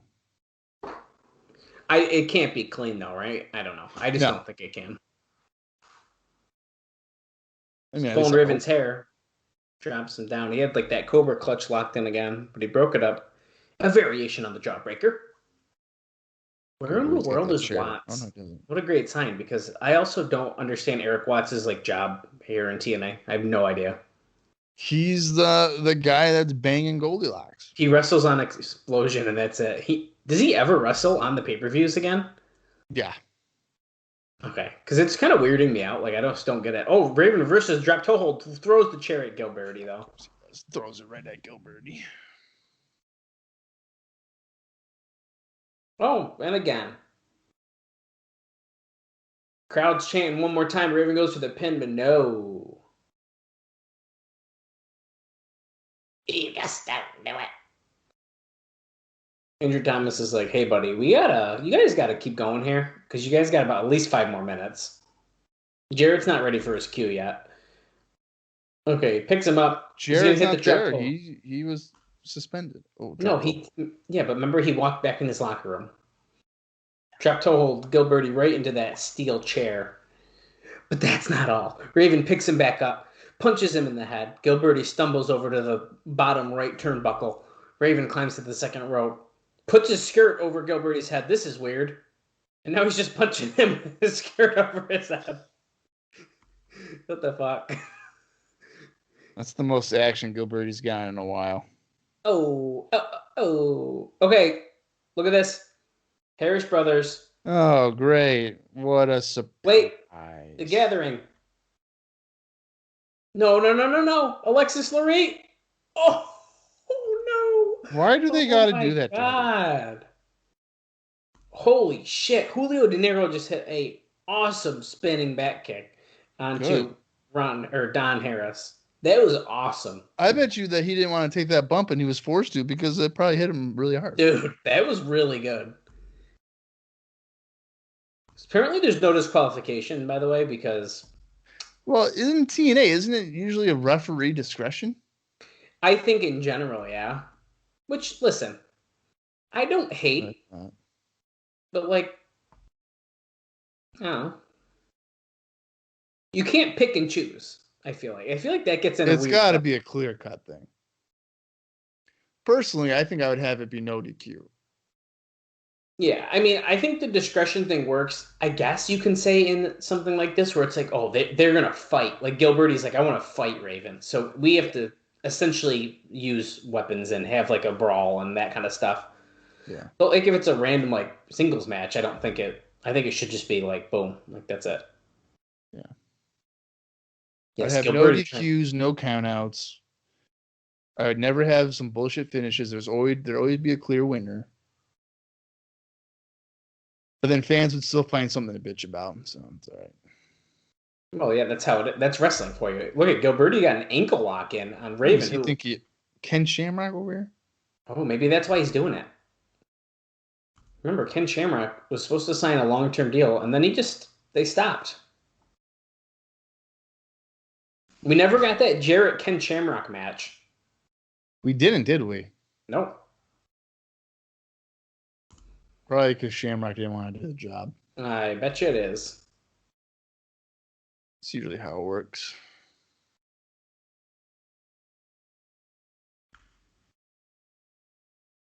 Get to the ropes. Come on, Ray. Yeah. Raven's got the ropes here, breaking the ankle lock up. Gilberty kicks him again, though. And again. And again. Focusing on the leg. This match, I'll tell you, has been boring. I haven't hated it as much as I thought, but like you're just a Raven fan. I think that's kind of part of the problem for me. Is like, yeah, that is why. But he's got it again. I'm kind of entertaining myself in this match, so that's kind of helping. Well, I'm not entertaining myself. I'm more entertained by this women's softball. You're still watching that? You were going to turn that off before we started recording. Yeah, well, I turned away from it for probably the first hour of this show. But I was like, you know what? Let's just watch it. Well, who cares?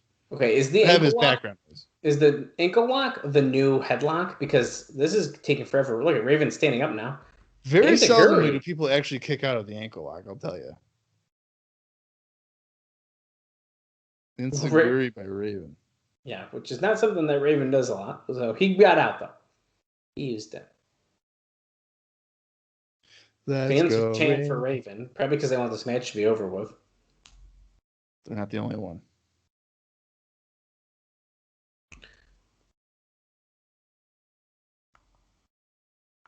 Raven with some right hands. Gilberty not falling down. Triple H would be pissed. And then there's a clothesline. Raven knee lift. Oh, and another one. Another one. He's fired up. He's making his comeback here. Yeah. What clothesline in the corner? You gotta be kidding me. A bulldog? I haven't seen that in about 40 minutes. 1, 2, kick out by Gilberty. I can't believe it. Unbelievable. Raven stomping away on Gilberty in the corner. Another step-up kick to the face by Raven. There we go. Ducks the clothesline by Raven. Ducks it. Kick. Oh. Nope. Counter the last dance. Clothesline out of the corner. 1, 2. Oh, Gilberty kicks out at 2. I can't believe it. The fans here in the Asylum are losing their minds. They just want Raven to win. They're all staring at their watches, hoping it's 10 o'clock and they can leave. Jesus. Neither by Gilberty. Oh, Siaki's ringside. Raven's skirt is starting to come like undone, which is making me feel a little weird. So he's got underwear on. Don't worry about it. Well, I know that, but I don't want to see him in just the little tights. Yeah, that's fine. Raven effect. That's got to do it. 1, 2. Oh. And you know what? I can't believe that happened. Andrew Thomas just happened to put his legs right where Sonny Siaki was, and Sonny Siaki pulled him out. I am shocked. Raven can't believe he hit this guy with a DDT last week, and I was like, why would you do that? I haven't done anything to you. Low blow. Oh, saw that coming a mile away. Oh, yeah. Okay, is it going to hit him with the last dance?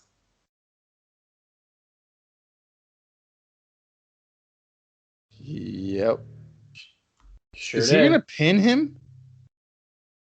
1, 2. Oh, thank God. Thank God, dude. Thank God. Gets out it too.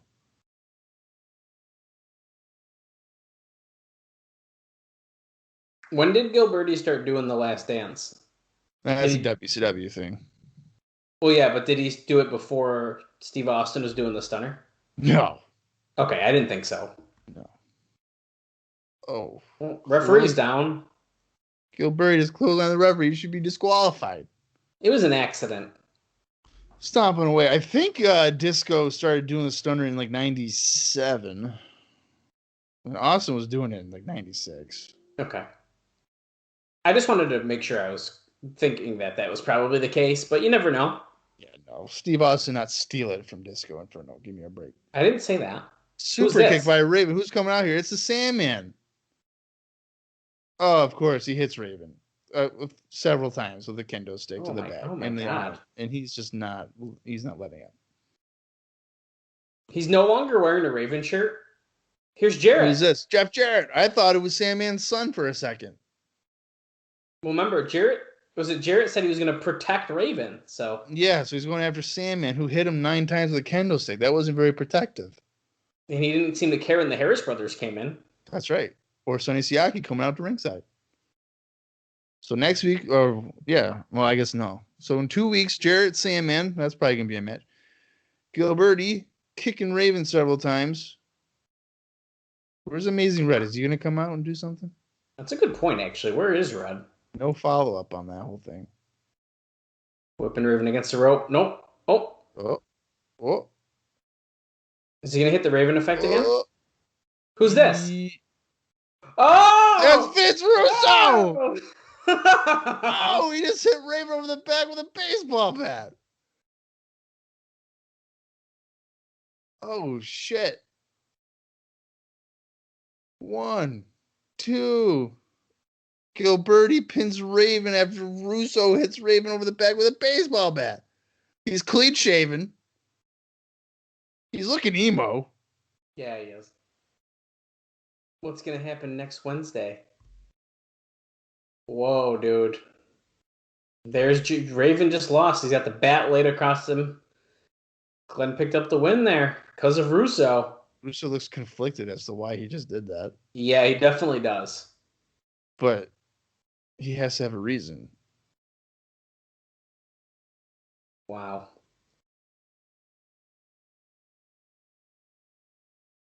Middle finger to everyone.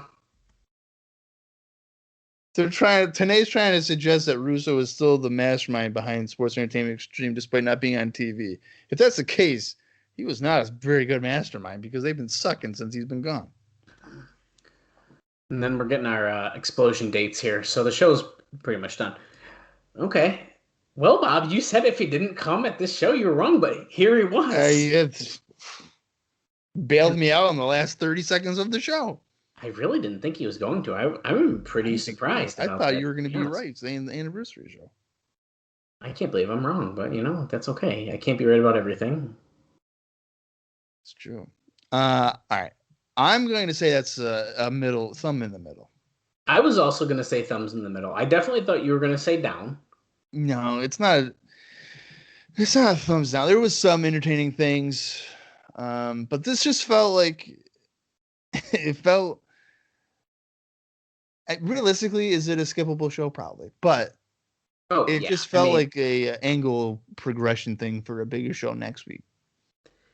But you know what is for doing the stupid tournaments and shit like that, like Yeah, that kills the flow to it. it kills it, but the fact that we actually have something for next week is good. Thanks, Because Morty. Who the hell's Morty? maybe that was the a different a different Booker guy from somewhere.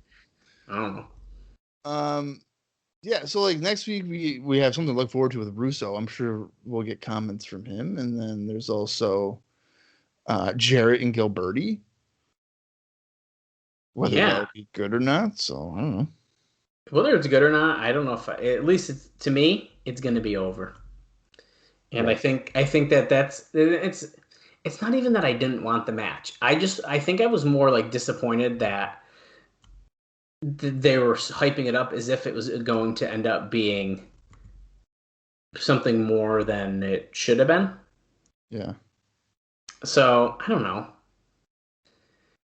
But yeah, no, I agree. I think there's a thumbs in the middle. I think that I'm glad that we have something to look forward to. Because if we didn't, that would suck. Yeah. I'm sure we're going to get an incredible match, too. I would have to think so. I'm just also really disappointed with the lack of follow-up with Amazing Red, like directly. I don't know. Maybe he went to Japan. Wait.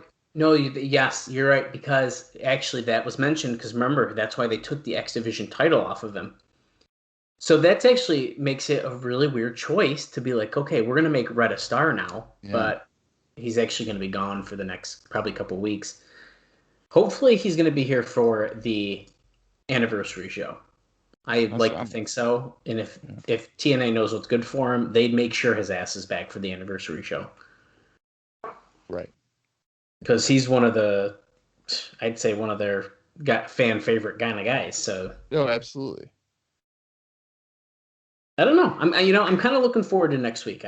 With this tournament stuff, I was a little nervous that I was kind of going to be bummed out until the anniversary show, but kind of just talking through what we had, I think I'm looking forward to it. I think we have at least a decent amount of stuff to look forward to. Yeah, there's enough stuff to keep you interested. I mean, Jarrett doesn't wrestle a whole lot, so in some way he's kind of a draw to see just what happens with the title. I was sort of thinking that too, which is weird because I didn't realize that he wasn't. Yeah, he's got the title and stuff, but he hasn't really been. He doesn't wrestle a whole ton, at least not at this current time. Right. And I am definitely interested to see what they follow up with Russo. Oh yeah, I can't believe he just came out. Yeah. Even when I saw the towel on the guy's head as he rolled in, and I was like, "Who's that?" I still didn't think it was Russo. That didn't even cross my mind. Right. That's how positive I was that he wasn't coming back yet. Yeah. I probably would have held off till the anniversary show to have him come back, but I think your prediction was the better one. Just to make that show feel like a big deal, you know. I think it would have made a lot of sense, but that's okay. He's back, and you know what? Maybe that's going to lead into something big to get us more excited for that anniversary show. I think it's going to. I think with Russo back on television, that at least the segments and stuff will be a little bit more entertaining, because you can give him shit all you want, but he is a good, entertaining TV character. I think so too. I do. I mean, you can't knock it.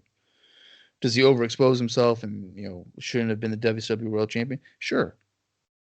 Yeah, but when he's on screen, he's kind of promo. You're kind of always listening. So. Exactly. Yep. I agree. Yeah. All right, Dallas, you got anything else for this week, or are we good to move on to June? No, I think that's pretty much it. As always, if you enjoy the show, leave us a review if you can. You can listen on all of our platforms you already know that if you're listening to our show, and give us a follow on Twitter if you're not already at Cross the Line TNA, and we're on Facebook at TNA Cross the Line Pod, and subscribe to our YouTube channel where we post the podcasts on there as well, and hopefully some more bonus content eventually. Yeah, at some point. I've been dreading finishing the WWE shows, if I'm being completely honest. But yeah, well, I meant other kind of content. I think it'd be fun if one day we get together, we play some TNA video game together, something like bullshit like that. You have that, right? Oh yeah, I do. Yeah, I don't have that. So don't you have a TNA trivia game? Oh yeah, that'd be fun too. I do have the TNA fun. trivia DVD board game. Oh my god, yeah, that'd be pretty cool. So you never know what's gonna happen, but give us a follow. We'll keep you updated. Yeah, all right then. Well, until next week, for Dallas Gridley, I am Bob Colling Jr., and this has been the TNA Cross the Line podcast.